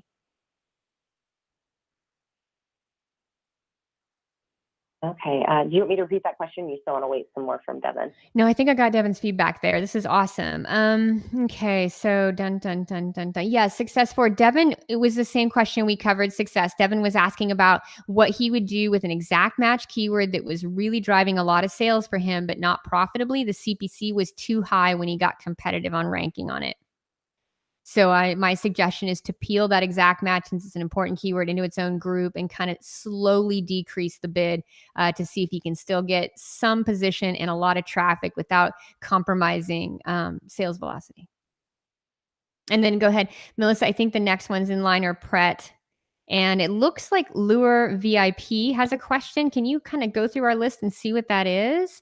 Yep, I have that one from the beginning. That one, it's a very long question with a lot of really specific information on it. So I haven't quite tackled how we're going to cover that. Well, let's let Lure, you have to, sorry, I'm glad that you're asking this question. So guys, I'm going to break for a minute to make sure Lure is taken care of. Okay, so Lure VIP, we cannot answer any questions on the call related to a specific product unless you want us to share your product details, because that's the only way for Melissa to read them, right? She's going to read what you wrote. So if you've written a really long question, first of all, to give you the best feedback on questions, if you type questions in that are a single question, that can get answered very quickly because Melissa can make sense of it. She could say, hey, I'm going to ask Cherie about bidding for broader phrase. If you kind of put a whole long series that is like a paragraph, she has to then read that and figure out what she can share with the class to not give up your proprietary information, right? We try to really protect that with Amazon. So Lure, can you maybe shorten your question down into one question and a short question that you want shared with the class, and then repost it right here, and I'll look for it.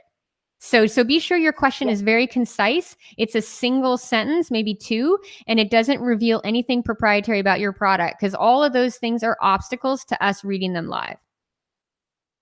And thank you for bringing that up. It's so tricky, right? We definitely don't want to leave you on the trail. We certainly don't want you here if you're here for a live class waiting for one question. So please retype it in a way that I'll read it right now and make sense of it. And in the meantime, will you read me Pret's questions? Because he's definitely next in line. Oh, okay. Did you want me to go back to the one that we were just talking about? We'll go back to that one first, and then Pret was next. Does it matter if there are many campaigns for the same product? How does the algorithm relate to that? Okay, so one more time, Melissa, so I can take notes on that. Yep. Does it matter how many campaigns are for the same product? How does the algorithm relate to this? So how does the algorithm read many campaigns for the same product? Yeah, you're not going to have a lot of success there unless that. Okay, so here's the one thing I want to talk about when it comes to multiple products. So we have had a time in Amazon 2016 and early 2017 where you could put multiple products on the first page of search because the ad platform was really not competitive, and it was also not very refined. So before Amazon realized that the ad platform was its next billion-dollar play, which it now realizes that it wants more advertising, it's making the company profitable in a lot of areas for the first time. So Amazon hadn't made a big play into advertising in 2016, as all of us know that have been here a while, and they started kind of playing very strong in the ad sector in 2018 and kind of mid 2017. So in 2016 and early 2017, the algorithm wasn't terribly sophisticated, and you could take a product and put multiple variations on the same keywords and get placement all over the first page of search. Super magical. I did it. I capitalized for several clients. It was great.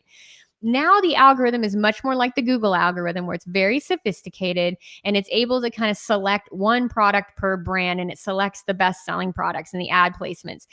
It has eliminated sidebar advertising. So there's only like 3 ads or 2 ads on the first page of search, not counting headline. So you're not going to find that if you put multiple products into the same keywords, into multiple campaigns, you're not going to get a lot of traction. Like I've told you in previous classes, I think it's a better bet at this point with the algorithm to take your best selling product and push all your keywords in that direction, and then let people self-select on the product page. Okay, so it looks like we have this, Lure VIP is saying that you can read her question or his question. So I'm going to go Okay. with one of Pret's. That was one of Pret's questions. He has a second follow up, but let's go back into that. Okay, dun dun dun dun dun. Gunny, the best place, Gunny 1975. The best way to ask questions is right here. So please post your question and we'll get right to it if we missed it. And Melissa, don't reveal anything proprietary, but no matter how hard it is, try to siphon down Lure VIP's All right. question because they're waiting and I think I can make sense of it. I haven't seen it, Lure VIP, so she may read it and I may not get it. Normally she's buffering me from something I couldn't understand to read out loud, but hopefully I can get it and get it answered for you. Okay, you ready to take notes? This one's a little bit of a long one. Okay, and keep everything proprietary out because she says to go for it. She or he says go for it. Okay. And she might just be making comparisons. There's just a lot of stats within this question, so I just didn't want to go in too deep and make sure that we didn't give away anything. Okay, so she says, I am a new seller and I've only been running campaigns for about a month and a half. Okay. I have my keywords in broad, phrase, and exact, bidding highest on exact. On the keywords, mine from the little data that I have from my STR, and then on broad, and then on phrase. Okay. He's not getting any impressions on phrase because the budget is being spent 50-50 between broad and exact. Mm-hmm. Exact is running at 27% ACOS with 67% of sales and broad with 55% ACOS with 33% of their sales. Oh, hold on. I got to write this down. Okay, so if I got this right, phrase is 67% and 67% of sales and 27% ACOS. Let's see, exact. That's what exact. That's exact. Okay. Exact is running 27% ACOS with 67% of the sales. Nice. Okay. And broad is 55% ACOS with 33% of sales. Okay. Okay. So first question. We're about halfway through it. First question: should I continue with my campaign as it is because I need the broad search terms to mine my STR? Well, how does that first STR look? You said, if I caught this right, you've been doing this for about a month and a half and you've got a fairly new product. So you're going to have to get some keyword discovery investment in there because there's no other way to learn what keywords without investing in them. So it's not a bad thing to invest in keyword discovery if it's working. Every product's different. So when you go ahead and put the broad in, the question would be, and please, if you could give me some feedback here, Lure VIP, when you put the broad match in, are you getting in the search term report some nice variation? So are you seeing a keyword column that looks very clean and minimal? And then over in your customer search terms, you're seeing some really good variations and you're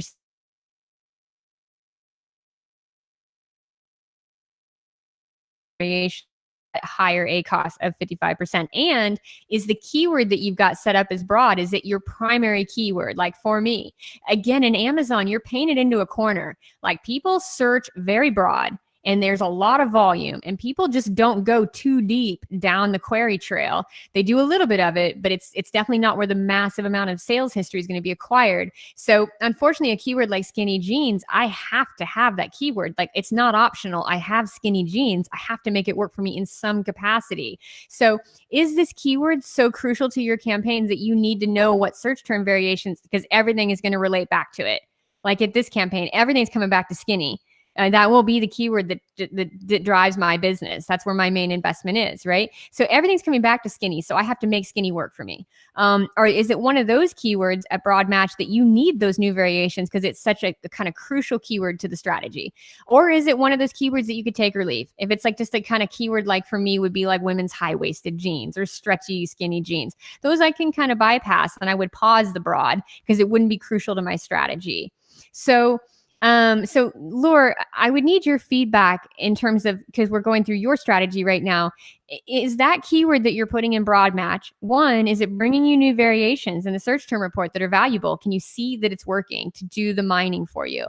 Two, when you're putting it into the reports, I mean, is this a keyword that is crucial to the whole strategy? Like this is your keyword for your category or for your product that you must have some dominance on to take the market? Those would be the two questions I would need answered, and then I can look at that. Okay, so now I think I was misunderstood Nitsa's question. So, and then I want to get to Gunny's question next. And Lure VIP, I need some feedback from you with those questions for me to give you a good answer. So let's go ahead and move. And then I've got another one from Pret too. But let's go ahead to Nitsa because she clarified for me. So I might have missed my mark on her first question. Okay, it just says she has one product and 10 campaigns for the one product. Yeah, I So don't that's get what she that. was asking is it all right for her to have more than one campaign for a product? What's the point? I think if it were me, when I do an audit for any client, doesn't matter if they're like the best seller in any category, I'm going to go ahead, doesn't matter who they are, I'm going to audit them down, doesn't matter what platform I'm in, I'm going to go ahead and audit them down and try to simplify this. And I'm going to definitely take those 10 campaigns, I'm going to mine all the data like a crazy, meticulous person. I'm going to take every bit of data out of those other 9 campaigns, and I'm going to put it in a concise, simple structure in one product campaign. In Amazon, I have yet to see any advantage for having 10 campaigns for the same product, with the exception of going back to my example from last week, which was coffee. Another one would be towels. So if I were selling coffee, that would be a different category because there is a significant amount of volume for ground, whole bean, and K-cups. And those are completely different products. They require 3 individual campaigns. I don't know what kind of product would require 10, but I'll give you an example of one that might.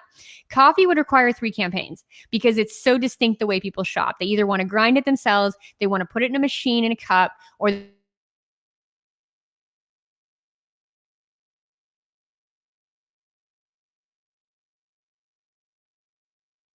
have massive volume showing that the audience has a preference. And that's the key. Does the keywords for your product, and it said, does the keywords for your product, does it identify, are is your product identified by key modifiers like ground, whole?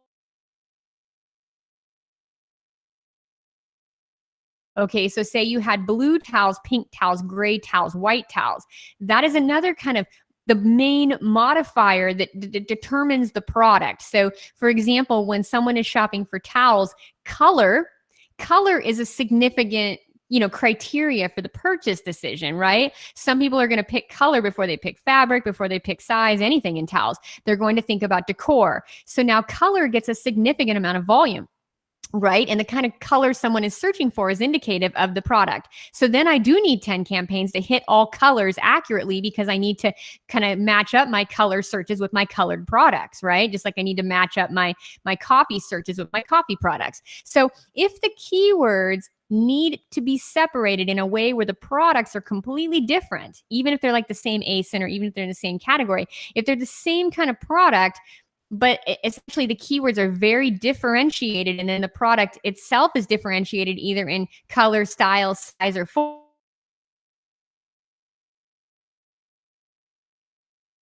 A whole bunch of keywords that goes in one campaign.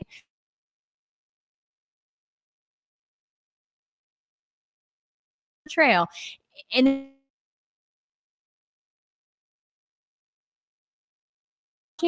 the campaigning we're doing is selling this product. And then if you got ad groups, then we're just advertising to a whole bunch of different people as they shop for this product. So I don't see any reason to kind of bucket out 10 different campaigns unless the product has a unique set of keywords and a unique set of visuals in the ad that need to coincide. I hope that makes sense. Oh, audio's being funny. Carolina, Hotsfield, Rob. Oh, Rob, what do you mean the vid is FUBAR? That's not true. Is the vid really FUBAR, people? Rob, you know how I feel about this. Okay, if the audio is still coming in and out, that has everything to do. I'm so excited to learn that, guys. It has to do with my mic. So last time I used my computer mic. So if the mic is having issues, I will have Sergio look at it one more time. But this is definitely the mic doing this. So it's good to know. Yeah, it constantly drops out. It's the mic. So it's definitely last time I used just the computer mic and not the professional mic. I wanted to give you a higher quality recording. So it is the mic, guys. This is nothing to do with the platform. This microphone is cutting out, and I will have to kind of troubleshoot that. So Smile, I don't want the audio to be intermittent. That's no good. So maybe we should go back to last week's format where I used the computer mic, even though it's a little tinny and it's not as clear. I'll go ahead and think about it. And I'll also get Sergio, the audio guy, in to look at it. Now I know it was not the Vimeo connection. It seems to be a microphone connection. So yeah, you're getting buffering and it blanks out. That's really strange. Okay, I'll look at all of that and I apologize. Hopefully it's nothing like in the first times. Okay, good. I'm going to keep going. Okay, so going back to that, I'll have to kind of assess that, and then let's go ahead and have a look here at. Okay, so next questions, Melissa. I think that Do for you want the second half of Lure VIP's question? I do. I want her answer. And then Knits is giving me an answer that it's not like coffee, it's the same product. Yeah, Knits, I would go ahead and download the campaign history for all of your product campaigns. And if you can, I would consolidate them into one campaign, unless you're really happy with the multiple campaigns you're running, and then you can continue to manage that way. For your own like kind of bandwidth, though, you'll have an easier time keeping everything in one campaign. And I would like I know. So yeah, I would, if I were you, I would do that. I mean, you have to choose. I mean, I like one campaign structure because it's minimal and easy to manage. But if you like those 10 campaigns, you can proceed. But there's no algorithm or product advantage to running the 10. Okay. Rand just wanted to clarify that. Is she understanding it correctly that it is one campaign for manual and one campaign for auto? Okay, yeah, one campaign per product for manual, one campaign per product for auto. Yes, much lower bid on auto, much more aggressive bids on manual, where you're going to get this keyword discovery process. Okay. And she says, on the other hand, if you can have manual and auto in the same campaign, how do you do that? And I mean, would you do that? Okay, if you can have manual and auto in the same campaign, how do you do that? You don't. You need them in separate campaigns. They're different targeting options, and I'll discuss that next week on structure. But when you go to build your campaign, you'll get an option to set up a manual campaign, which is where you define the keywords to Amazon, best kind of campaign. And then you'll have an option to do an auto campaign, which is tremendously good for placements and other places on Amazon that you can't rank without auto, or you can rank, but it's a little trickier. So auto is very good for product page placements if you kind of partner with a solid manual strategy. If you had to pick on your budget between the two, manual is the place to start, and auto is a secondary strategy. Manual is always your first campaign to allot money to, and then when your manual is working, you can turn on the auto. If you have unlimited budget and this is all about visibility and growing market quickly and growing your brand quickly, then do both at the same time. But they have to be two campaigns. Okay. And Mail has submitted this question again a few times, so we can just get to it really quick. Let's do it. Still having some confusion. When you bid for rank, what match type do you do this on? Broad, phrase, or exact? Okay, I know we've gone through this. Okay, so bidding for, it's tricky, huh? I don't know how I can explain this to you. Okay, so bidding for rank, you're not, go back. First of all, you need to go watch video 1 in the preview sessions. It's up in the members area, and you need to download the PDF with it. You need to watch my bid for rank video. It's about 10 minutes, and you need to download my PDF. It's a couple minutes. I need you to kind of understand bidding for rank. And then I need you to go through the second video, which is another 10 minutes on structuring your campaigns. Right? These were the foundation things that I wanted everybody to take. The goal with those preview videos was for everybody that watched them to be able to do something in their campaigns that would make a big impact. It was not designed to be like standalone, like woohoo, but it was definitely designed to say, okay, if you do this, this is going to give you a big impact. It's competitive. Second video in the preview series is all about campaign structure. Go download it, get the download. And then your third video is all about, kind of managing your costs, max CPA and CPC. You should have, everybody on this call should have watched those 3 videos and downloaded the PDFs. Every strategy I use goes together. This is no kind of wild like tactic, like whatever the market demands I teach, or this is not like I do it based on anything except for what's working in my campaigns. And I guarantee you everything I do is very systematic. So those 3 videos are going to be everything that works within these modules. So I feel like it's really important that if you're trying to understand bid for rank, you need to go watch those videos and download those guides, because something in the way I'm communicating it on this particular Q&A isn't coming through right. So your bid for rank, you would need to have some visuals. I can't cover it in the search term report class. I don't have an image to show you. But bidding for rank is about bidding on you're trying to bid to get the top positions in search, right? That's your first goal, is you're trying to get your ads, what I call above the fold, which is the top of the organic search results on Amazon. When you put your groups together, your ad groups, it doesn't matter what match types are in those ad groups. You're going to bid at the ad group level on your most important keywords, right? So your scale keywords, anything that converts to sales, anything that's really relevant to your product, you're bidding at the ad group level. And at the ad group level, there is no match type. Now, if you're trying to kind of mine, and this might be your question, hopefully I can answer it here. If you're trying to mine more exact match search terms, like what I'm showing here in this doc, and maybe I sit back some, I don't freak this mic out. You're going to go ahead and you're going to try to mine some exact match search terms. You want to set those keywords at one single ad group to broad and one single ad group to phrase. And it might be these kind of women's jeans BR and women's that are throwing you off, right? That is throwing you off on the trail here, kind of running you towards, it might be running you in the wrong direction. So what you're going to do is you take your broad and your phrase match into single keyword ad groups and you set a bid and you want to rank on those to do search term mining. So if that makes sense, the match type doesn't define the ranking strategy as much as the importance of the keyword and how you're going to use it. But I do like to put single keyword ad groups together at broad and phrase and then bid for rank on those. So if that makes sense, maybe that helps you. But then I move everything that converts into scale and exact match, and I bid for rank on that too. So I am bidding for rank on broad, phrase, and exact. And I don't use my match type as a drive on those high volume keywords, as a determining factor. So I would suggest, if I haven't explained it in this class, it's the type of question that can't be answered in one session. And you really need to go through those 3 videos back to back and download the guides and just spend 30 minutes with with that content. And then maybe you'll have a better understanding of it. Okay. So Pret had a second follow-up question I haven't seen in a while. And Rob, thank you for the mic tip. I gotta figure that one out. Yes, bidding is covered a lot. Bidding is really confusing, Carolina. It's not confusing when you have a system, but bidding is one of those things in your campaigns that requires like anything else in business, it requires like instinctive kind of decision making. It's a really kind of deep thinking decision making process that there is no your keywords in your market are different and they're moving, and it's like, it's in real time. So your bids are going to be variable. And once you lock in good ranking, though, the bidding is not complex, but it can be tricky, Carolina, to determine where you start those bids. But we will definitely cover that next week. And no matter what, you will have everything you need in the next 3 weeks. I mean, for killer campaign structure, there shouldn't be any questions after the next 3 weeks on how to set up those campaigns. But yes, and Carolina, you should go back to those preview sessions as well, because I talk a lot about bidding in those. And I don't know if you've reviewed those recently. And if you don't know, you can always just go download the PDFs for a quick look and see if the PDFs have new content that you want to listen to. But go at least download the 3 PDFs from the preview sessions, because I talk a lot about bidding and a lot about ranking there. And hopefully it gives you guys some clarification. Okay. It looks like Lure VIP reworded a few things. So I'm going to read the shorter version of the second half of the question, if that works. Yes. Okay, let's do it.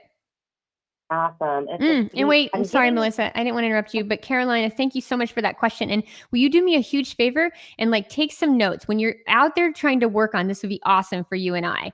Okay. Cause I don't want you to lose a whole bunch of money. So what I would love for you to do is to get into your campaigns and kind of look at what you're trying to decide as you go to pull the trigger, and bring specific questions to me here in the class, so that I can maybe help you get specifics, in real time. Just kind of jot down your questions, or jot down your apprehensions, or jot down okay, I'm wanting to do this, but I'm concerned with A, B, and C. And maybe I can help you navigate that in the next Q&A. Navigate your way to turning those campaigns on profitably. Okay. All right. Go ahead back to that. Okay. Back to right where you're at. Thank you, Melissa. Okay. I'm sorry. No problem.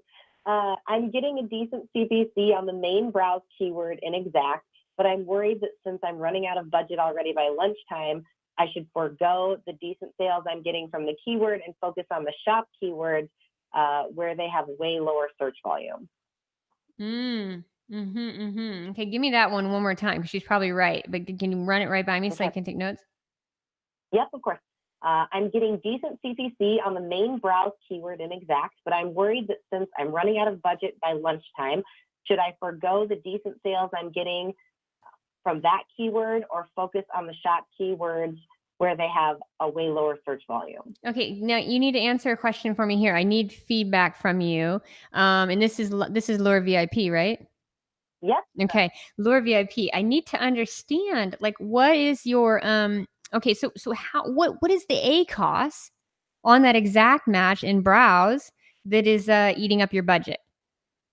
So tell me what that is, because I would want to understand why you have a budget if the keyword is profitable. If the keyword is driving sales at a profitable rate, why would you cap it? You only cap things that aren't profitable in advertising, right? Because your goal is to acquire customers. It's a big platform. You got to win. It's Amazon. So I wonder where you're determining your budget, because if you are indeed and you understand your max CPA and you know your numbers like a financial whiz, you have a clear understanding of max CPA, which every business owner should before they hit the ad platforms. If you understand your max CPA and you're coming in at or below your target A costs, why do we have a budget? I need you to clarify that for me. Okay, let's go to the next question.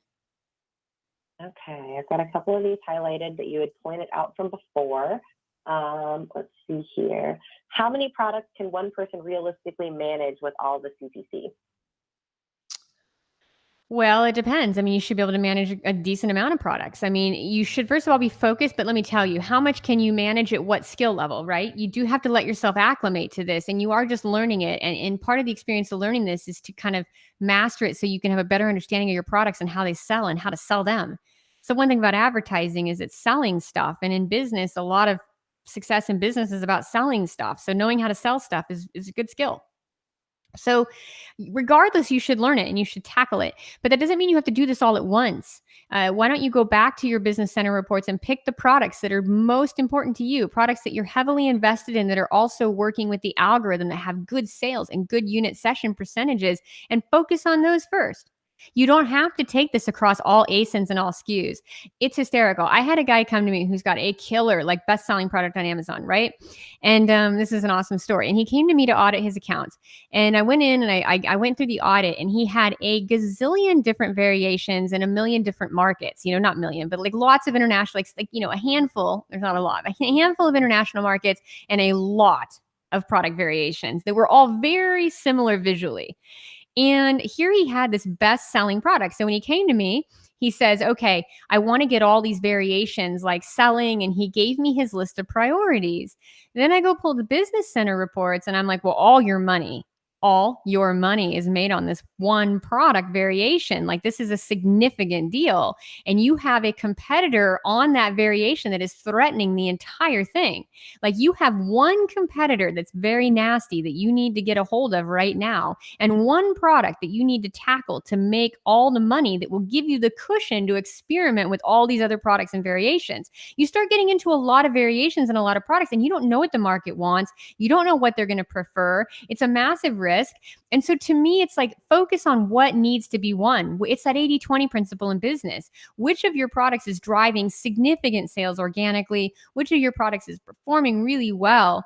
And then also going in and identifying, boy, that product probably has some fierce competition in advertising and it needs to be put in its place, just to preserve your advantage in the market, just to preserve your market share, just to protect your business. You got to get those competitors out of the way.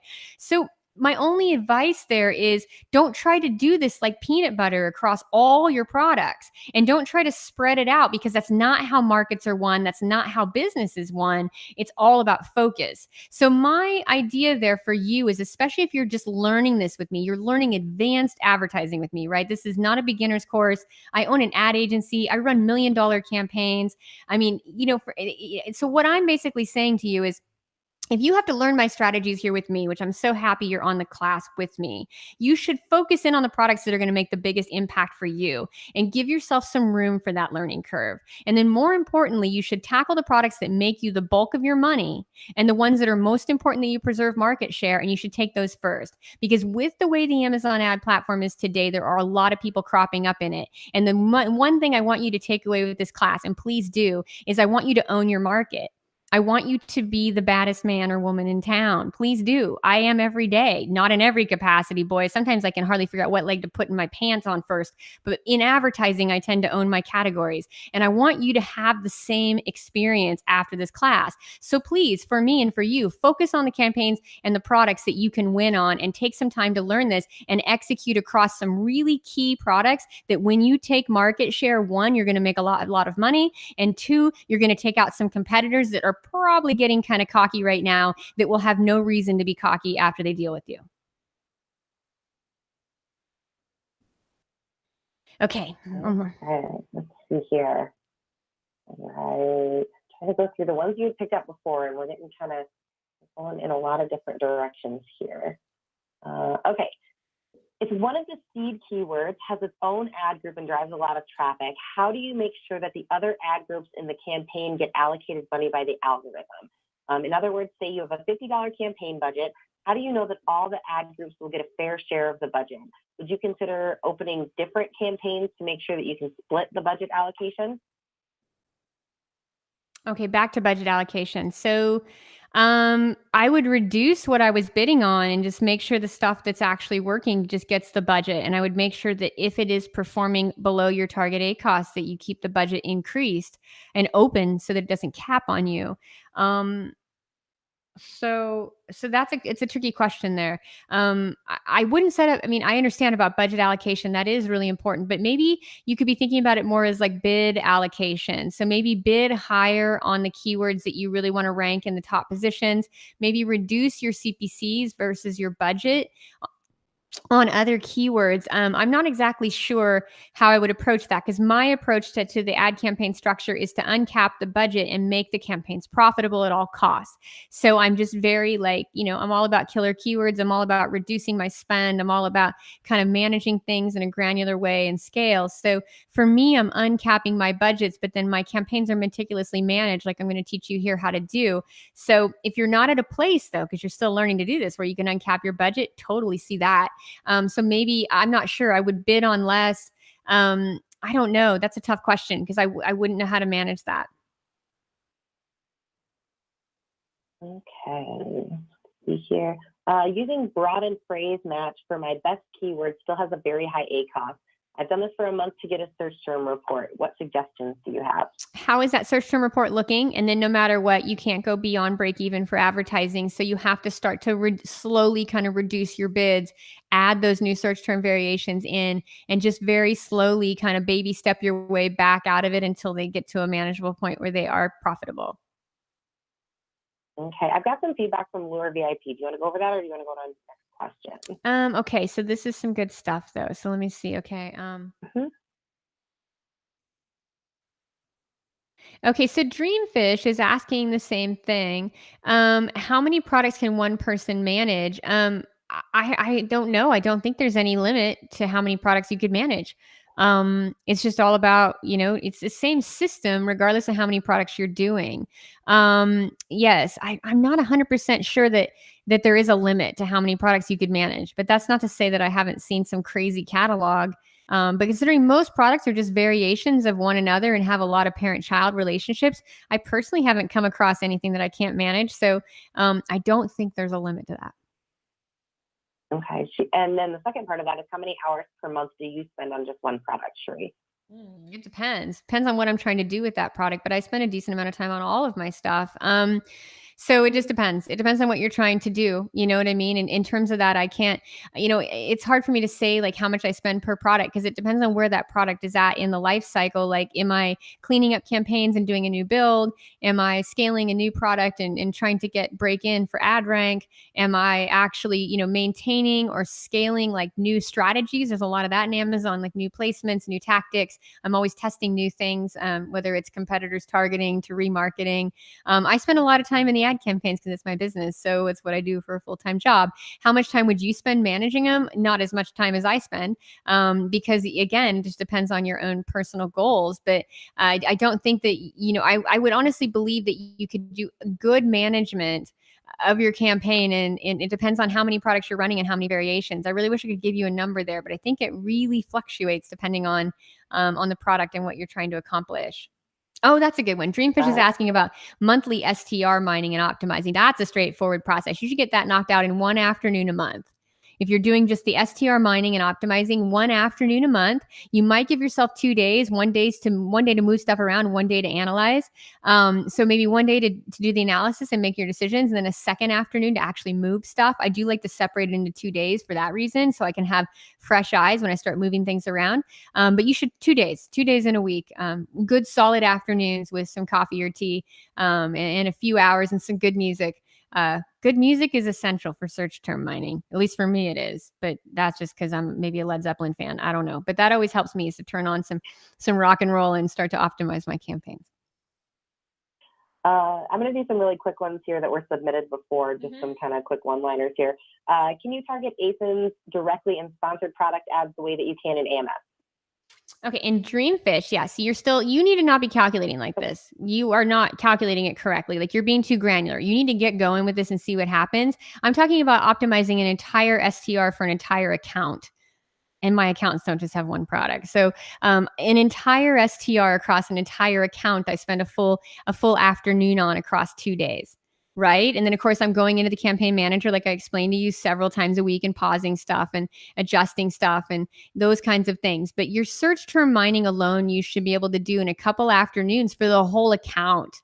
You're so cute. You're just like, okay, I got 30 products. You're going to spend like full days. That's 30 full days. I mean, geez, that'd be terrible.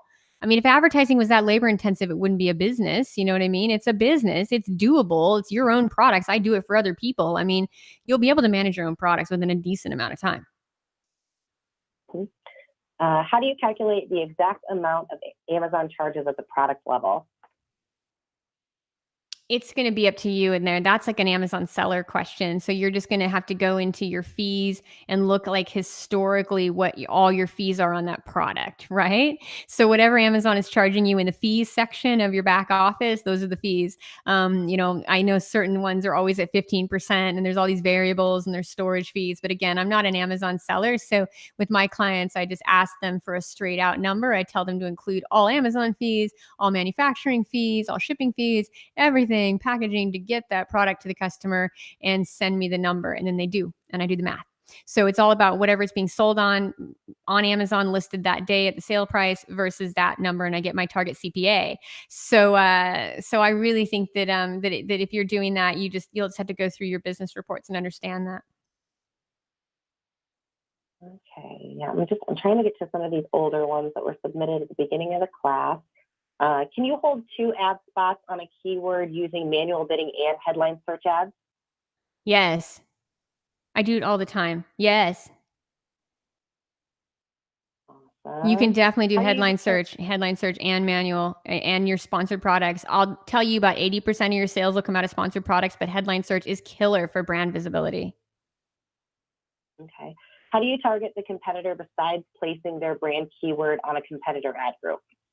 Is there another way to do that? Okay, how do you target a competitor without placing the keyword in your competitor ad group? And their brand keyword on a competitor ad group. Yeah, so you're targeting a competitor's brand keywords, correct? Okay.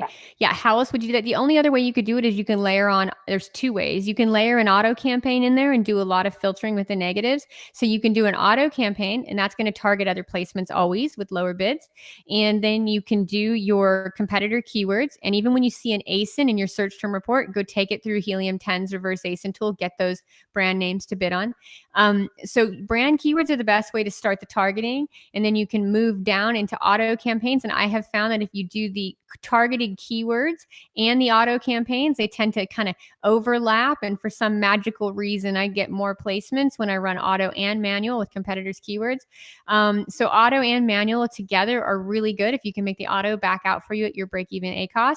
And then the third way to do it is to do product display through AMS and hit it specific ASINs, target those ASINs by brand. Okay. On the search term report, even when they select 60 days, they're only seeing sales for the last 7 days. Is there a way to see total sales for the time frame selected?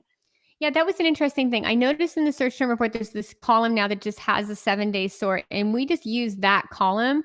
But I think that you're getting more of a, like a collective kind of view there. And I always just use the 7-day, and I get great data. Okay. If you have a phrase match type ad, jeans for women, and you want to create a phrase match type ad, skinny jeans for women, would you make that a negative exact in the original ad? No, I don't use negative exact. So give it to me one more time so I can write that down in case I'm missing something here. Okay. If you have a phrase match type ad, jeans for women, and you want to create a phrase match type ad, skinny jeans for women, would you make that a negative exact in the original ad? No, I want all the traffic on jeans for women and skinny jeans for women. I'm going to let the algorithm and the shopper kind of make sense of it. I don't have any reason to do that. So no, I'm going to keep them going. I'm not worried about one cannibalizing the other because they're both good, but I'm also going to make sure I'm ranked for jeans for women and skinny jeans for women. If I'm ranking on both my seed keywords, I'm not going to try to micromanage negatives. Okay, let me get some of these other ones here. How do you determine in the screenshot that you showed jeans skinny, phrase match was a shop keyword when your seed is the same two keywords in reverse, skinny jeans? Okay, let me kind of go one more time on that. Okay. How do you determine in the screenshot that you showed that jeans skinny, in quotations, jeans skinny, phrase match was a shop keyword when your seed in the same was the same two words in reverse? Okay, so this would be okay. So if that's probably just something we're reading in the data that I wouldn't let that data confuse you, because again, we had to kind of build those out. I don't want to like freak you out on those keywords, but you would determine it's the shop keyword because it's a variation. I think that's I don't want to confuse anyone, but I'll stay there though. So she's saying if it's a phrase match in the shop group, like skinny jeans, and let's see here, but your seed keyword is the same but in reverse. So skinny jeans is your seed, and you showed jeans skinny as a phrase match in the shop keyword. Yeah, those are great because I saw both have good search volume in the keyword tool. So I know for certain that people are going to kind of mix their words around. I know that they're going to do that. This is like a standard way people search. So some people are going to put in skinny jeans. The predominant amount of traffic is going to come that way, but other people are going to put jeans skinny. And the reason they're going to put jeans skinny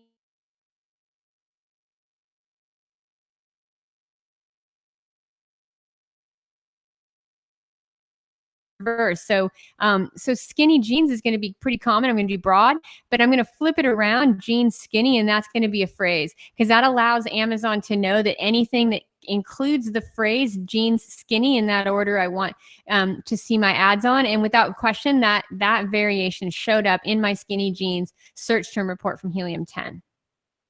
And then, Melissa, I wanted to catch Gunny 1975 says we haven't addressed questions. So I want to make sure what we're missing there. No, we just did two of his. Oh my gosh, Gunny, sorry about that. Was that the one? Gunny, did we get that? So I don't know how we missed that one. It was pretty straightforward, but that's sorry about that. We have so many questions.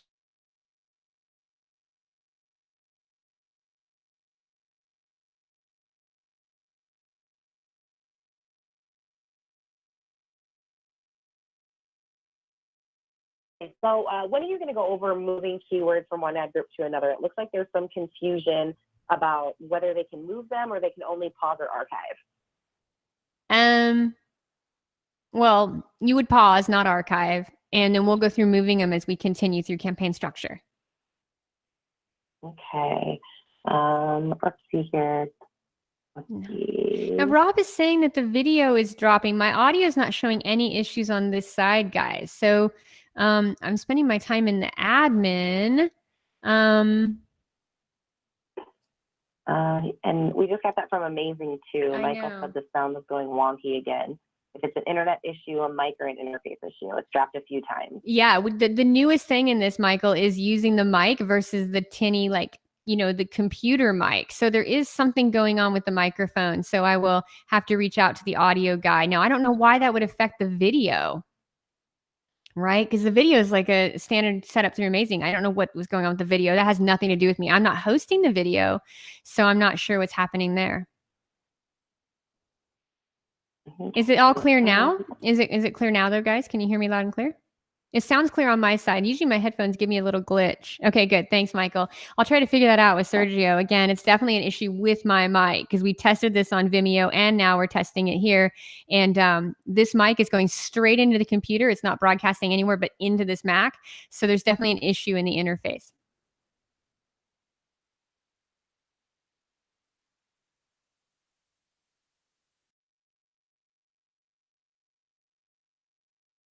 Which match types to use. It depends on what you're trying to do. Like you have to kind of look at the number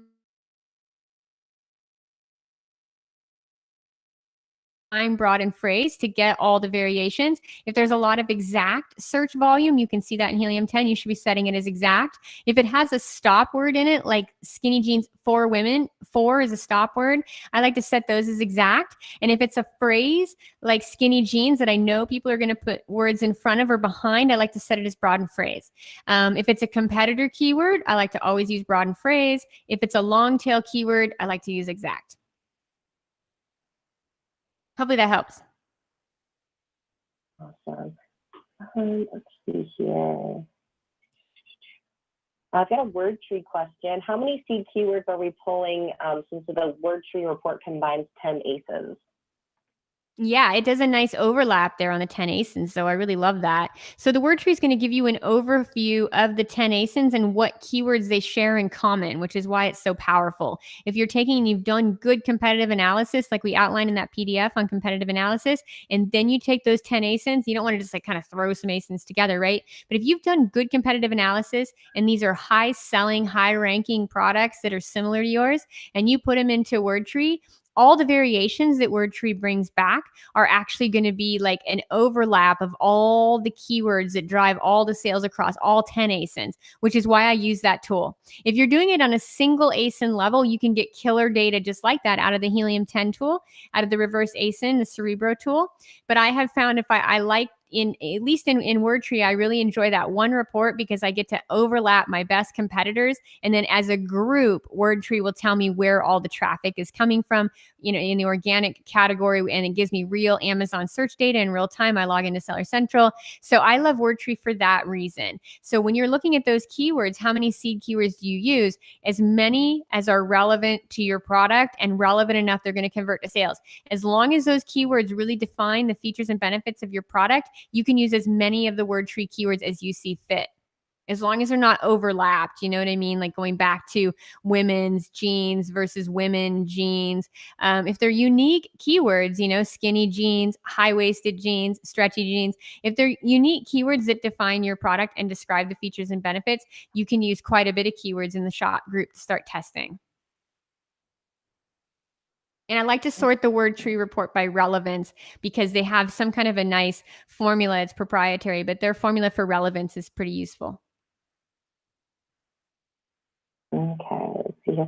How high do you bid above your max CPC number, knowing that Amazon will deliver the ad below your max bid? I continue to increase my bid until I rank, and then I see where it comes together, and then I completely reduce it or kind of move quickly. I'm watching my campaigns in real time. So like I'm definitely giving it a short window of time to perform, and I'm watching it closely, but I'm going to continue to increase my bid in 40 to 60 cent intervals until I'm ranked on page 1. Okay. I've heard that oh, go ahead. Yeah, and I can see a quick question that I can answer here. So, Vicky, the difference between archive and pause is really important in Amazon in a funny way. When you archive stuff in Amazon, you delete it and it goes away forever, including the history, right? So, with advertising, history is really powerful. So, we never want to give up our campaign history. That's why I tell you, even if you have a freight train of a campaign, let's clean it up and organize it. So, I really think that when it comes to archiving and pausing, I never archive. I almost always pause. Unless I've got something that has had zero traffic over the lifetime of the campaign, it's just kind of dead weight, I will go ahead and delete stuff with zero traffic. Like I put the keyword in, it gets no impressions, no clicks, just 10 impressions over 90 days or 10 impressions over 6 months. I like to kind of get rid of the dead weight because I am managing at the keyword level. So I will kind of archive stuff that's got zero traffic. But anything that's got traffic or sales, I definitely would pause just for the safety of you never know, but without question, once it's gone, and so is the sales history and the campaign history or the keyword history. Okay, and then elaborating on the Wordtree, is Wordtree just for the shop group, the shop ad group? Okay, so Wordtree, you can use those keywords and you need to categorize them based on how you're using them. So essentially, the keywords that come out of Wordtree could be browse keywords. It really depends on how targeted the keyword is. So if I get a keyword out of Wordtree, let's cover that real quick. It's a great question. Say I get keywords out of Wordtree, and one of the keywords out of Wordtree is women's jeans, right? And then another one is skinny jeans. And then another one is jeans. single word. And then another keyword would be Levi's jeans, and that's my brand. And then another keyword would be Lee jeans, right? Which is a competitor's brand. So let's go back to the top. I have keywords coming in for women's jeans. I sell women's jeans, not men's jeans. That's a really relevant keyword. It's got high search volume. That is going to go into browse for me because it's a significant amount of traffic and it's a fairly general search. I don't know what style they want. I don't have any indication of what they're really looking to buy style wise or color wise or anything. So I'm definitely going to put that into browse. You're going to find that in Wordtree. And Smile. Wordtree is a keyword tool that I went over. It's in your newer competitors keyword guide. I outline how to use Wordtree step by step, competitors keywords. In that guide, you can find Wordtree and exactly how to use it. It's an awesome keyword tool that I covered in the market share class, I believe. Okay, so back to Wordtree. So if I have the keyword women's jeans, I'm going to put that in browse. And then if I have the keyword skinny jeans, I'm going to go ahead and put skinny jeans into my shop group because it's really a modifier that defines a certain kind of product and my product. My product is specifically skinny. So I want to make sure that shop to me is a little more valuable than browse, right? We talk about the buyer's path to purchase. Someone browsing is being very casual, kind of looking around. They're looking at women's jeans. They aren't indicating what they want yet. Now, someone looking at skinny jeans, and I have skinny jeans, is getting very close to making a buying decision, and they've put a modifier in that identifies my product's features and benefits. I have skinny jeans, and that's a feature of my product. And now they're discussing it and describing it. So skinny jeans goes into shop for me because it's a little higher up in the funnel, right? And so it kind of depends. And that's going to be in the Wordtree report. And then if it was high-waisted jeans and my jeans were high-waisted, it would be another defining shop word. It would describe my product and I'm going to put it in shop. And the reason I do that is because I'm going to put some different tiered bidding there, right? At the ad group level, not the keyword level. I'm going to say, oh, okay, my browse keywords are a little broader. They're going to take more clicks to get a sale. So I'm going to bid a little bit lower. And then my shop keywords are a little more targeted and further up in the funnel. I want to show up on all these keywords, but always for the right price for profitability. I'm going to put a little bit more money on my shop keywords because those are a little more interesting and targeted. And then from there in the Wordtree report, I saw some variations of my own brand, which is Levi's. I saw that it was Levi's women's skinny and skinny Levi's. And so I go ahead and I put those into their own ad group, my brand ad group, as broad and phrase match. And then from the Wordtree report, I see, Lee jeans. Okay, my competitor Lee. So I get Lee jeans women, I get some Lee jeans variations. I kind of filter for those keywords and those go in as competitors keywords. So when you're doing that within these groups, you really want to section it down. And so Wordtree can apply to all your campaigns, all your ad groups within your product campaign. It's not just a single campaign strategy or ad group strategy. It just depends on what type of keywords you're getting and how they relate to the way the person shops. Okay, let's see here. Looks like there are quite a few questions here. They're just kind of all over the board with what's been submitted. With a keyword that doesn't convert profitably, how do we decide to pause it or move it to the buy ad group? Yeah, I think I've already answered that one on today's call. So essentially, you can. Okay. Yeah, I think that one's been answered. But with moving it and that, you really are going to decide after about 30 clicks if it's not at your target A cost. The only thing you can do is start to reduce the bid, and the reason for that is because either your conversion rate or the cost of the clicks is not working in the formula. Okay. When mining the search term report for new variation keywords, do you still set it up in shop even if it didn't generate a sale? Well, I wouldn't mind it if it didn't generate a sale. You know what I mean? It would already be in the shop group, and if it didn't generate a sale, it would be overlooked.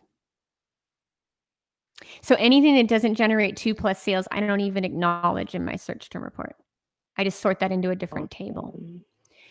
And so, yeah, Melissa, you want to tackle some of these questions at the top of page 1, since we know everybody here is like right on cue and kind of finishing up strong? Yeah, hold on just a second. Let's see here. Because you guys are jamming. We're like at hour 3, and I'm like, these guys are jamming. Okay. Yeah, if the mid-tail keyword is longer than 3 words, do we bid them at the testing level as broad and phrase like normal mid-tail keywords? Now, mid-tail, I'm so glad you asked that. First of all, I don't define mid and long tail in Amazon like you would Google. First of all, they're not mid and long tail and short tail are not defined by the length of the keyword as much as by the search volume of the keyword. So yes, if you go and look at like the range of search volume, so you go ahead and you pull a main seed. So let's say in my example, it would be jeans. I pull jeans or I pull women's jeans down out of like a tool like Helium 10. The mid tail is going to be the keywords that are in the middle with good modifiers that get a lot of search volume. If you're going to separate them into single keyword ad groups, they have to have significant search demand.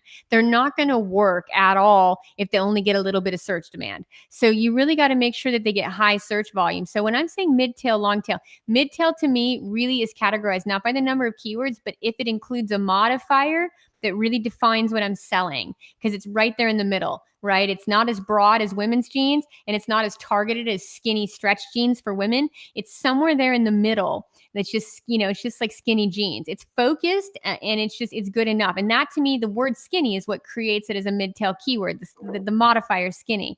So I'm definitely going to select it based on that, not the word length. And then my second thing that's going to criteria what kind of phase I'm at with that keyword is how much search volume it has. And if it can be separated, it has to do with in relation to all the potential keywords in my market. It's going to vary, right? All the potential keywords in my market. I put a word like jeans in and I see, okay, I'm starting at 5 million and then I'm going down to about 5,000.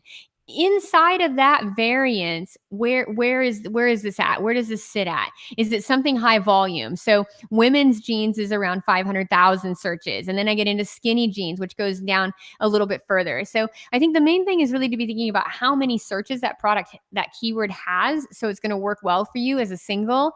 And then more importantly, if in the mid tail, if it's got a good modifier attached. Okay. I've been upping my one keyword that is getting sales, but it did not get anywhere close to the fourth spot of the sponsored ad. Should they still increase?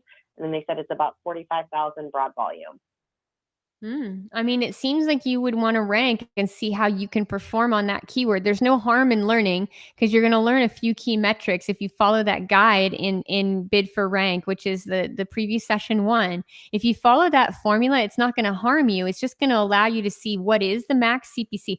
What do you have to bid to rank that keyword? And then what do you pay on the real actual CPC? It could be a win or a loss. Again, in advertising, it's 80-20. It's just small bets. So go ahead and bet on it and see what it does. But you can't really bet on it until you see what you do on search at the top of search. You're not placing a full bet yet. So I would see what it does there. And then if it doesn't work, I would kind of ratchet it back, lower the bids and kind of concede to a lower position for profitability. But you really don't know what the keyword can deliver until you get up to the first page of search. Okay. And kind of following up with that, why do you increase bid to rank if you pass your target ACoS, thus knowing you can't sustain the cost anyway? Oh, you don't. I mean, if you're already above your target ACoS, then you wouldn't be running any more ranking, right? As soon as the keyword or the ad group goes above target ACoS, it has to be, readjusted and actually, going in a downward trend. You would be lowering your bid. So you wouldn't continue to bid for rank if the target ACoS is significant, but let's cover that. So I guess that's a good point to make here, and I think everybody should get this too, is when you're talking about bid for rank, you're going to save some money in the sense that you're going to get a better actual CPC when you rank at the top of search. Now, that actual CPC is never going to be like 2x or 3x what it's starting to trend at. It could be 2 and 3x your bid less, but whatever the trend is. So let's say you're starting to kind of ratchet this up, and you're increasing your bid and your CPC is coming in at $2.38. It's not like when you get to the first position, that bid's going to slash itself in half. That would be crazy. Instead, it might go down to like $2.12. That would be a realistic gain, from a top ranked position. So depending on how bad off your ACoS is, if it's above 75% in any instance, it's not really there's nothing you could do in a subtle campaign shift to make that work. You know what I mean? So when you get into the 75s, the 100%, you're going to find that's pretty sketchy to try to make that work, Okay.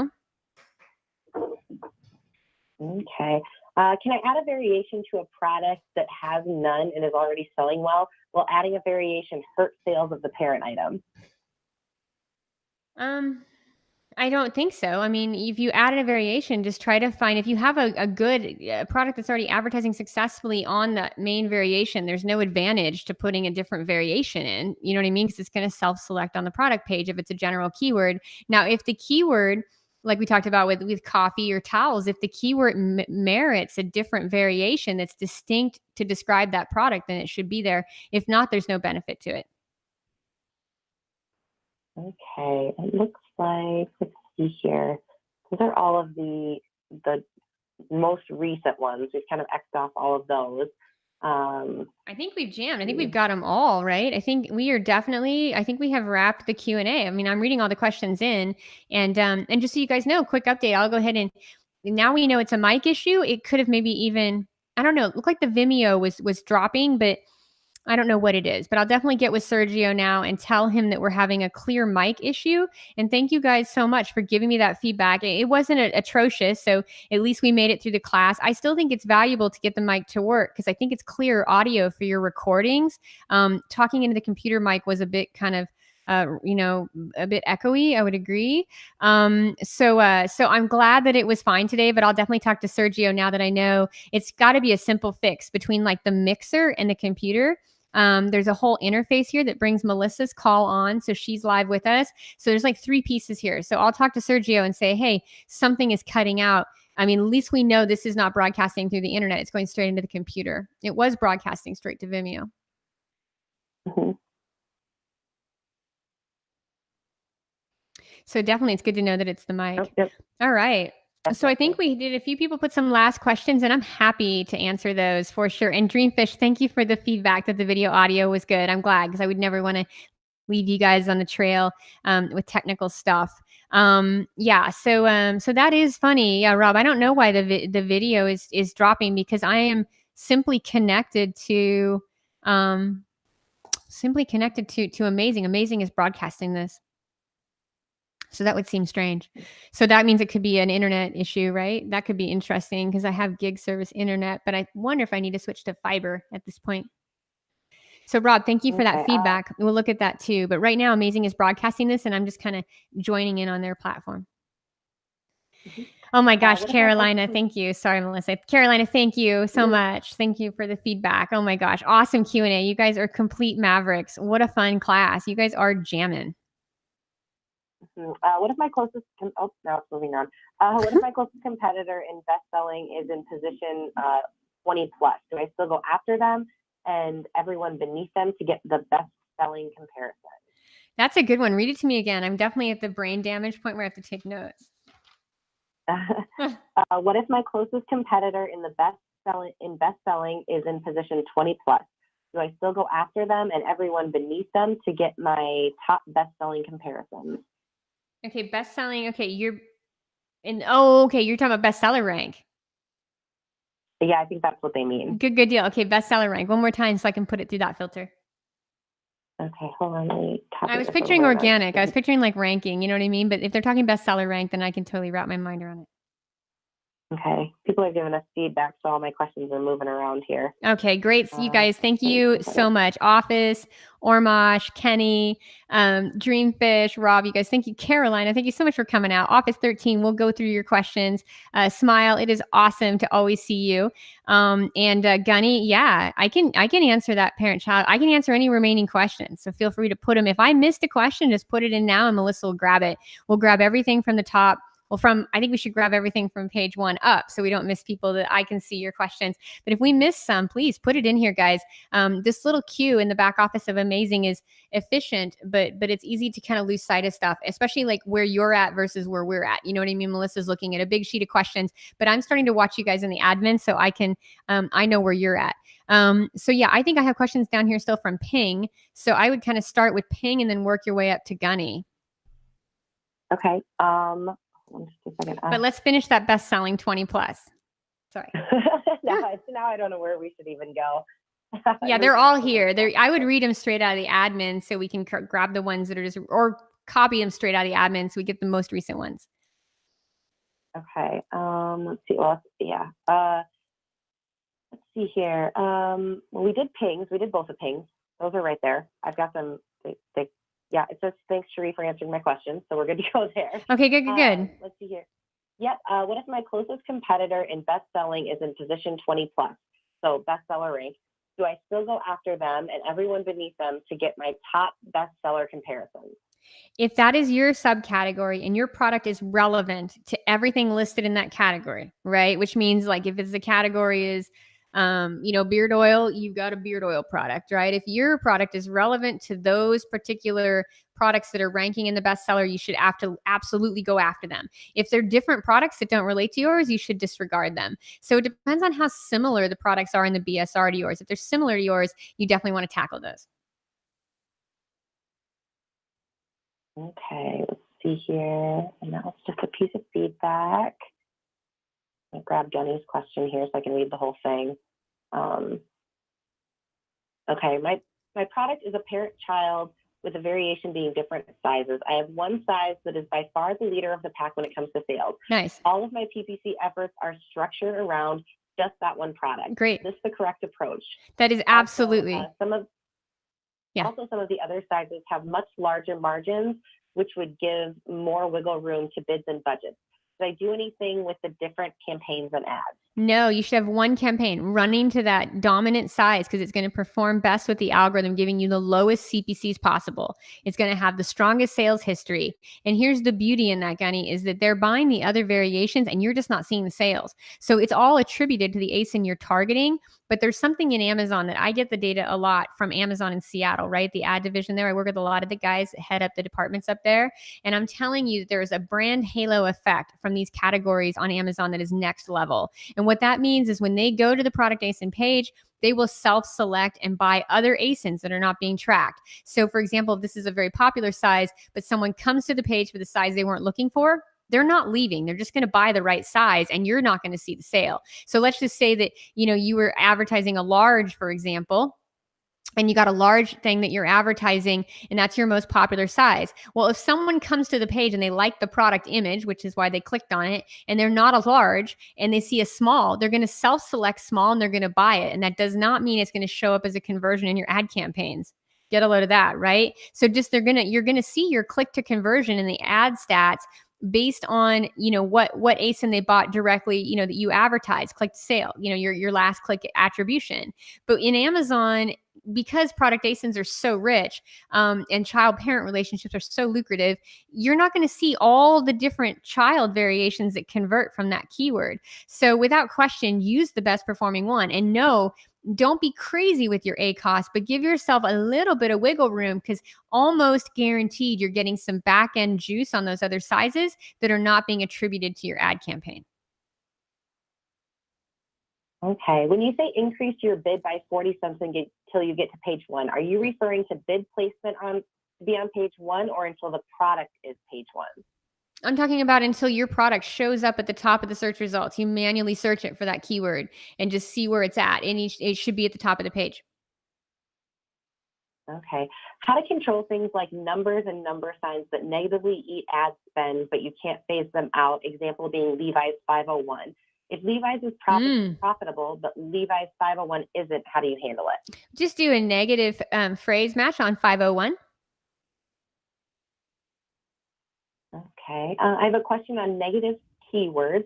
Should size, weights, and numbers that do not fit our products be set as negative phrase as well? Yeah, if people are going to come and they don't fit, like literally there's nothing on the product page that would ever fit that description. Like going back to the skinny jeans, if someone searches for ripped and I don't sell ripped, I'm going to do a negative on ripped. If someone's looking for black and I don't sell black, I'm going to do a negative on black. Okay. Are you only bidding for rank on single keyword ad group keywords, or are you bidding for rank on some of the ones in shop, browse, and brand groups too? I bid at the ad group level. So most of my groups are always set at an ad group level bid to get as much traffic as I can. I really only set keyword level bids in my buy group when a keyword isn't performing at cost. So when a keyword stops converting at a profitable point and the ACOS gets high, that is when I add it to buy with a keyword level bid. In all my other ad groups, especially brand, brand, and definitely brand and scale, and shop, and in all those groups, I'm normally setting an ad group level bid that kind of encompasses all my keywords. I only start doing keyword level bidding when it's a cost issue. Most keywords, I want to send the algorithm the signal that I want all the traffic available for that keyword, so I'm bidding for rank. As long as I can come in with a good CPC and I can get sales velocity and sales history, I'm bidding on those with a higher bid. I only start getting really granular in my keyword level bidding if I need to manage costs and I'm trying to intentionally lower my A costs and get more profitable. Okay. And just to clarify, you say one auto campaign per product, correct? Yes, one auto campaign per product. And can you read more about that? Because I noticed there was a really good question in there that was coming. I can't remember who it was from, but it was one of the Mavericks here. And it was a question about auto, and he asked if I'd already answered it. Who is that from, Melissa? I was taught to have 2 different auto campaigns per product. Yeah, who is that one from? Low bid. Let's see. I just kind of copy pasted the question over. Oh, no worries. Just go ahead and read the question. Anyway, I saw your question, and that's the one I was looking for. So go ahead. Dreamfish. It's Dreamfish. Okay, Dreamfish. Great. Yeah, she's going to answer. Okay, go ahead now. Yep, I was taught to have 2 different auto campaigns per product. One is called low bid with a bid around 60 cents, and the other is called high bid with a bid of around $1.10. Do you recommend that, or do you see any value in doing that? Why or why not? I don't know what would be the deal there. You're trying to mine out all the good ASINs for placement targeting, and you're trying to mine as much, impressions as you can for a low click price. I don't see that in that. I don't think auto is that strategic. You know what I mean? In the big picture, you're just buying remnant traffic wherever Amazon's going to give it to you at this point, which is not a lot because it's going to give you a lot of impressions, but you got to kind of fight for it. So I would say that one auto group with a good bid and keeping that consistent is good. The problem with that question, though, Dreamfish, is I don't really know whoever taught you to do the 2 auto campaigns. I don't know who that was, and they may have some really complex thinking behind that would make sense to me. But without understanding that thinking, in my strategy, I would do one auto. I would set the kind of moderately high bid in the dollar range, and I would let it go. I would spend all my energy. My auto is just on autopilot, like all your autos are. That's not like a real strategy, right? We don't do anything with our auto. So really what I'm going to do there is just set my auto to run on autopilot, tweak the bid slightly, do a lot of negatives, and I'm going to spend all my energy on my manual. Okay. Any tips on bidding against Amazon Basics? That's funny. Oh gosh, do you love how Amazon Basics has taken that nice spot at the top of the search results for free, saying, look at our brands or other Amazon brands. And they just took all that real estate above the fold for free. I love that Amazon Basics did that. That was so nice of them to not pay for the real estate and let the rest of us advertise above it while they just took free real estate at the top of the search results for no reason. They're not ranked organically. They're not ranked paid, but geez, they just took an entire table, a big chunk out of the top of search. So Amazon Basics did do that in the past quarter, which kind of as you could tell, kind of annoyed me because I do compete with them in categories and beat them. So Amazon Basics, you don't have to worry about them. Yeah, they're not going to be aggressive. I mean, they're going to be aggressive in the fact of where they advertise, but they can definitely be beat. I mean, what I mean by where they advertise is they blanket a lot of keywords. They have a big SEM team and a big SEO team. But the thing about Amazon where you could beat anybody at their own game is the simple fact that they can't get super granular and focused. They can't do the things you're learning to do here today. They have to kind of do that peanut butter approach to all their products and all their brands because it's a very peanut butter kind of business where you're trying to create bestsellers and take market share and take categories and really capitalize and kind of rob that train. If you put a more focused strategy to it, you can beat Amazon Basics. Just focus on the keywords that really convert for you and win rank on those keywords.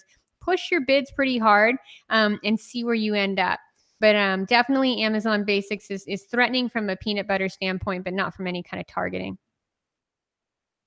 Okay, and it looks like we've got 2 more that came in, and then we might be able to wrap them up. I haven't seen any other new ones yet. Okay, good stuff, guys. This is awesome. Yeah, will you be showing us how to use Ignite to help run our PPC effort? Oh my gosh, I'm so excited about Ignite. Yes. I was actually talking to Jeff last week and I emailed Ed over the weekend. I'm so excited about Ignite. I just now, after this big launch of this course, it's like my head was like spinning with just all the stuff, including technology, which I'm still spinning about my mic today. And like, I just, yes, I'm really excited about that. So yes, Gunny, without question, that's not off topic. I've actually sent some requests. They're always at different conferences, Jeff and Ed. And so they were at a conference last week. So our schedules overlapped. But I've got a request into them as of right this minute to do some stuff in Ignite. And as soon as I do it, I'll share it with you. I'll absolutely share it with you, Gunny, because I'm fired up about it. I just didn't have any clarity to even touch anything but this class for the past 5 weeks. But I would like to put some effort into that tool. One thing to see if it's easier for you guys, because I can tell a lot in your questions. I've always been a manual kind of person. And I told you I'm really interested in software because of AI at this point. And also getting your feedback. If you guys heard today's class sessions, you heard about 4 or 5 different people come up and say, oh my gosh, am I going to be able to manage all these? Oh my gosh, how do you manage all these? Oh my gosh. And Dreams, Dreamfish had it calculated down to the minute. Well, if that's 30 days, like you could already tell he'd like chained himself to the desk and life was over, right? Like people are really concerned about time management. And I don't blame you as a business owner. That's why you're doing this, is to have some freedom. So I will share Ignite with you as I test it. And I'm only going to share it if I think it can add a lot of value on your time frames. And heaven knows we all want more free time. So I'm going to see what it can do. And I also am going to put, just like I put my bet on Amazon back in 2016, like where the hockey, where that puck was going. I'm putting my bet on stuff like Ignite because I'm putting my bet on artificial intelligence. Okay. Even if I do like my little search term reports, right? I may not be as big and bad as an algorithm. Mm-hmm. How do you find that sweet spot for bid on an auto campaign? Be very incremental in your bidding. So with your auto campaign, I like to start kind of, maybe say you're starting in the 80-cent range, you might go up to like 92. And then a couple days later, if you're still not getting impressions, you might hit 96 and then you might get up. But here's the key, Gunny. The key with those auto campaigns is to do a lot of negatives. You really got to mine those search term reports and you got to make the algorithm work for you to match it up nicely. So the more negatives, single phrase match negatives you can add to an auto, the easier it's going to be to make it work for you. If you don't have enough single phrase match auto negatives in the auto, especially with auto, because it's going to put you all over these other categories, right? It's going to put you all over similar products and frequently bought products and shopping cart products. And so you really can get too kind of out of your range there to make the bidding work. So because as it comes back still to like CPC and conversion rate. So the more negative single phrase match you can put in auto, the better it's going to work for you. It's far less about bidding and way more about negative loading in auto. But you still got to keep the bid low because you're still buying remnant traffic. It's still not valuable positions. Okay, let's see here. Looking at your PDF on campaign structure, you use the example Red Bandana, and looking at the ad group, Red Bandana / competitors, you use competitors, brands, and products. Broad match. Excuse me, my brain is already fried. I know, girl, 3 hours. It's tough. Yeah, right. But it says, yep, this is right. But your jeans example, you're using your match type for competitors phrase match. Why is that?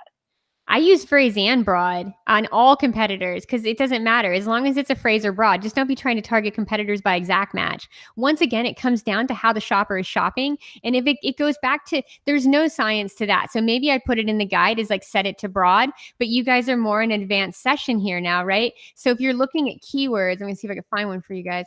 If you're looking at keywords here, like skinny jeans is definitely a phrase match keyword. It could be broad match, it could be phrase. And if I'm looking at a competitor's like hybrid jeans, it's without question people are going to put words before and after that. So I'm going to hit it as a phrase. But if it was like hybrid jeans for women, that would be broad. It has to do with how someone's going to shop for their match types. I can't tell you how often I can see even like SEM mavericks, like people that do pay-per-click for a living, come across my desk, in the agency side, where they're looking at their match types like a blanket. Like they're like, okay, I got everything in his exact. I got everything in his broad. I got everything in his phrase.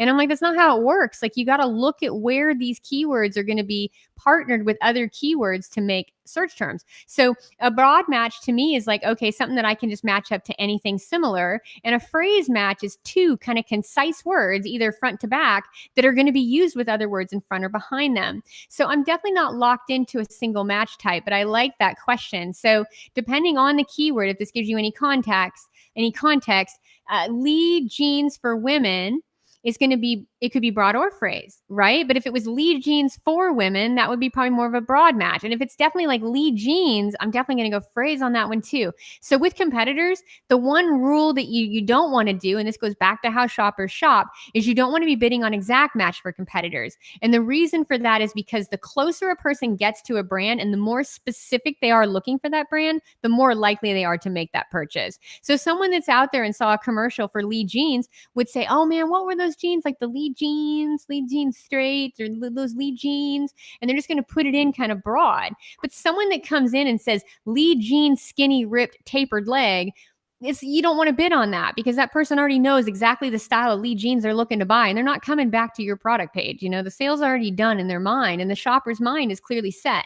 So the more exact you get on competitors' keywords, the less likely you're going to convert a sale, because the shopper is already predisposed. It's already the more specific shopper gets, the more their mind is already made up. And the only game in advertising is to meet the shopper in their mind. I mean, that's how you win in advertising, is you're on the playing field is in the shopper's mind, right? The entire ad playing field is not with your product. It's not on the ad platform. It's in the shopper's mind. So as you're playing in the shopper's mind, the closer they get, the more specific they get, the less likely you're going to convert that traffic to yours, which means you're going to spend money and waste it. So always use broad and phrase match, because you're hoping to pick up kind of fragments of search terms for competitors, at least in the queries, and get on their product pages without overpaying. And then more importantly, kind of if it does land somewhere in like a search placement, they're not so focused on the keyword or on the product that you'll never convert them anyway. Okay, you guys, I think we nailed it. Boy, this is awesome. Okay, so Lure VIP, I think, just posted again. Holy cow, you guys have endurance. And so that was good. Pret, hopefully that answers your question. Great question. You can use broad or phrase in all competitors. If you want to blanket and just be safe, just use broad. If you want to be more aggressive and cover more match types, use phrase, avoid exact. So I just got kicked out of the admin. I know the admin's sick of all your questions. Let's see what Lure VIP. She really dialed in. I mean, he or she. I don't know. This is me. Andy showed me how to do this little admin trick. But I got to see, like, okay, Lure VIP. Okay, so she's giving me some feedback there. Are you back in there, Melissa? I'm not. I don't know. My whole thing just froze up. Okay, so Office 13, I can kind of go through some of these. Yes, thank you so much. Gunny, it will come together. Just give it time and patience, and we have a lot of time together over 12 weeks. And Office 13. I'll deal with this, and you can wrap up, do you think? I can wrap up pretty well here. The only person I can't wrap up on is Lure VIP. I'm going to need you to read, because it's very long. Here, how about I think I have the same thing. Let me send it to you in Slack really quick. Okay, we'll do this. Let's do this. Okay, and I'm going to go through the last questions. So here I have, okay, yes, that is the one, Melissa. So I'll read that off of Slack. Hold on. You got that? Yes. Okay, so Office 13, you would not put your competitor's name in your ad. You could put it as a keyword, but you would definitely not list competitors on the back end search terms. You wouldn't list them anywhere in your title or your listing, because it's not you. You're lying at that point. To say to your shopper, I'm kind of similar to Lee's because I have Levi's, that's true. People choose between Lee's and Levi's every day on the shelf. But for you to say to the algorithm, I got a pair of Lee jeans, yeah, then you're just a big liar face, and the algorithm's not going to like you. So you definitely aren't going to put anything to do with your competitors' keywords in the ads, because that's not you, and that could be misled. Even if you were to position it in your ad copy, like a headline search ad, differently, it could still be misread, first by the algorithm, and second by the customer, and most likely would be misleading. Which you never want to mislead anybody or the algorithm, because you want to put your competitor's name in your keywords, in your competitor's keyword campaign. And I show a good example of that, Office, in your keyword research doc, in your competitors keywords. It's a PDF in the back office. Competitors keywords shows you exactly how to structure those competitors brand keywords to target them with, of course, lower bids because they have higher ACoS. Okay, so Smile, you have one more. Smile is saying, I'd seen the same product with different ASIN with different titles. Do you get more quality traffic?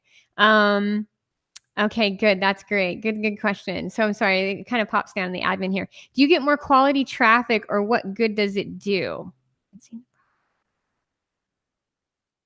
No, Smile, I don't think you want to be altering your title, like, unless the title includes something to do with your product, like the color or size, or some kind of a differentiating factor in the design. But if it's not a design factor or a differentiation factor, you don't need to worry about changing titles up for different products. Okay, Rayanne, auto campaigns with negative keywords. Do you or do you not include the ASINs you find? No, you do not include ASINs as negative keywords, but Rayanne, you use the keywords from the ASINs. Don't use the ASIN number. Instead, take that ASIN number, go into the Cerebro tool in Helium 10. It's in your competitor research guide. Or your competitor keyword guide. Competitor keyword guide. Go into Cerebro. Put the ASIN in there, the specific ASIN that's driving high ACOS sales from your search term report. Put it into Cerebro, find what that brand is, and then negative a single word for that brand. So say you get a search term report, you pull the auto, you see, man, I'm not converting on lead jeans. You would take that ASIN for lead jeans, put it in Cerebro, figure out what the brand keyword is. You may not even have to do it that far. Just figure out what the brand keyword is, and then put a negative Lee in your campaign. And then that should filter it out, and you won't get any more of that. But you're not trying to filter out the negative on the ASIN. You need to know what keywords that ASIN represents, whether it's a product or brand that you want to filter, and then use those as single keywords. And then Ping, he is okay, I'd like to ask about campaign results after implementing the broad and phrase match. However, the initial results were good, but ACOS is very high with $100. Oh my gosh. Okay, I'm back in. Okay, that admin is a special kind of magic, boy. Okay. Okay, good stuff. So if you could read me Lure VIPs and Ping, I think I'm ready to nail it. I think we've wrapped the class. Okay, 1 second. Let me make sure I got that over here. Yep. Okay, so these are both kind of long ones. They are. I need a notepad, you guys. It's 3:22. It's like green tea and quiche and salad hour. I'm ready for lunch, but I'm going to write these down and get through it. Okay. So this is just feedback. Lure VIPs is feedback. So that's what we were talking about earlier. I know they posted this a couple of times. So the reason that they had a budget was they spent way too much when they first started campaigns, so they had to scale back to have a daily budget of $60. They needed 25% ACOS to break even. The browse keywords are converting at 30% ACOS currently in exact. The biggest spend in broad match is that the same browse keyword is, let's see here, the biggest spend in broad match is the same browse keyword. Most of the orders come from broad match, have the same customer search term as the keyword. Like the keyword is beard oil and the customer search term is beard oil. So the two columns match. Okay. The rest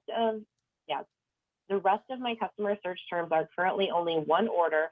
Maybe it's still too new. My product is like beard oil with browse keywords having 150,000 search volume, and adding modifiers, it falls down to 18,000 search volume. I would hit that 150 and then go down to the 18. So my question for you would be this. First of all, if you're not getting unique search terms, I would say that you should just go ahead and run it as exact match. Don't worry about your broad. If you've already tested it and it's not mining for you and it's got a higher ACOS based on the other numbers you gave me, I would go ahead and just shut down the broad and phrase, and I would run it as exact match. And then I'd run it to the races, which means I'd reduce my bid slightly, just enough. I mean, really kind of climb down on that bid a little bit to get that ACOS in the 25% range. And then I would go ahead and uncap the budget and let that go, because I don't believe that you're going to be spending too much if it hits your target ACOS. Like if the target ACOS is 25%, it's a targeted keyword, it's exact match, it's driving sales at the targeted ACOS, you can't go wrong. It's a really good win there. And I would uncap the daily budget, especially if your other keywords that you're going to be adding are only 18,000 in search volume. You don't have a lot of risk there. If the highest volume keyword is the one you've already tested, you're going to shut down your broad and phrase to get any kind of variables out of there since they're not mining well. Just bid on exact. Lower the bids on exact though, just slightly, like come down like 10 cents at a shot, not too aggressively, and see if you can keep those positions, keep that traffic for a price that hits your 25% mark. And then uncap the daily budget, because you want those sales. I mean, we go back to beard oil. If you're selling beard oil, you want the beard oil sales. You need to build sales history. If you can build it at break even, you should buy all the traffic you can at break even, because it's break even. There's no losing money on it, right? So just go ahead and reduce the bid slightly and get that 5% differentiator in the ACOS variable down to target, and then go to market and up that daily budget. I've seen the same product with different ASIN and different hold on a second. I don't know if this one makes quite sense. I thought it did. I'd seen the same product with a different ASIN with different titles. Do you get more quality traffic, or what good does that do with different ASIN with different titles? I wonder if they're talking parent-child, like if the parent and child variations have different titles. Yeah, I didn't get that one. I'm taking notes. You want to read it again to me? Word for word, I'd seen the same product with different ASIN with different titles. Do you get more quality traffic, or what good does it do? Yeah, I didn't think so. I mean, I don't think that the only thing you want on the title is thank you so much, Smile. Time did fly. We're done to wrap this Q&A. You're not going to miss anything. We're about finished too. We all need to go get lunch. I didn't on that one. I've never seen any differentiations in the title really pay off unless it is like a differentiation in size or color. Okay, and that was Smile's question. So I'm not sure if Smile wants to clarify that. Yeah, no, I got it. I think that one's a good one though. Okay. And then we'll do, I think this one's pings is what I put over here next. They'd like to ask about the campaign's result after implementing the broad and phrase match strategies. However, the initial results were good, but the ACoS was very high with a $100 budget. So they need to reduce to $20 per day. And no sales as ad spends depleted in 12 hours. So initially they're seeing more sales on other products when they did the campaign starting about 3 weeks ago. However, all the other products are sold now, but I'm trying to make sense of this question.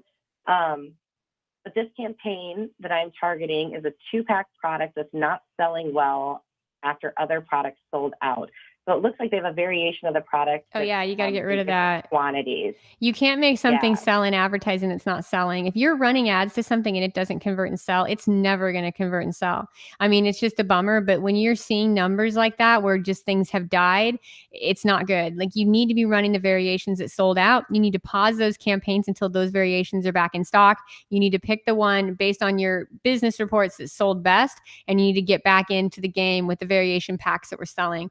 Without question, you don't want to be trying that. Okay, let's see here. And then Smile was just clarifying that it's not a parent-child product, it's an identical product. So it's an identical product with different ASIN and different titles. Yeah, that's silly. You should be doubling down, especially with advertising, right? You should have one ASIN because you got to put the ads to the ASIN. You want people to self-select on the product page. Okay, let's see if we have one more come in. So yeah, Gary's asking that same question. I don't really understand that. He's asking about competitors have different listings of the same products, different ASINs. They're usually putting the different ASIN into a different category. Yeah, that's a tricky one. That seems more in more than one category. Yeah, we don't. Yeah. Okay. Yeah, we have competitors that have different listings for the same products. They have different ASINs. They're usually putting the different ASIN into a different category, so they rank in more than one category that the product works for. Okay. Yeah, I don't know about that. That seems like a very specific thing that people are doing in niches. I don't see that in. I have had clients and people say to me that they list their stuff in other categories because they rank easier and so forth. But the best way to do it is to rank in a category that's relevant to your product. Yeah, that's interesting, Gary. Yeah, that's interesting that they're doing that. I mean, it seems odd. It seems like they'd want to be the best seller in the single category, but maybe they have other categories they think are relevant, or maybe they're trying some kind of a trick to get ranked in multiple categories. You know what I mean? It's probably just a trick there. They're trying to be tricky. So yeah, good stuff, Melissa. I think that wraps it, you guys. Yeah. Oh my gosh, you guys are awesome. And thank you everybody that was so patient in terms of putting your questions up and letting us get to them. We're still kind of managing the Q&A flow. I'm trying to keep an eye on it out here so I can see where you guys are at on the trail. And I super appreciate your time. And then regarding the slides, last week I had the perfect balance of more visuals. It helps after we've got guides designed so that I have more visuals of step-by-steps that I can use during the Q&A. There's certainly no reason. I'm definitely not hiding from the camera in any sense. So definitely we can watch me talk for 3 hours, but it would probably be a lot more effective if I get the right slides up there so you guys can really see what you're trying to accomplish in terms of the visuals. And you guys are awesome on these questions. So many awesome questions. Thank you guys for staying with me for 3 hours. I so appreciate it. And next week, we're going to go ahead and talk about campaign structure. There's a lot of awesome guides in the members area. Some of them are brand new. Q&A for last week is archived with timestamps. We'll do the same thing at the end of this week. And it's been really awesome on the trail. And until next time.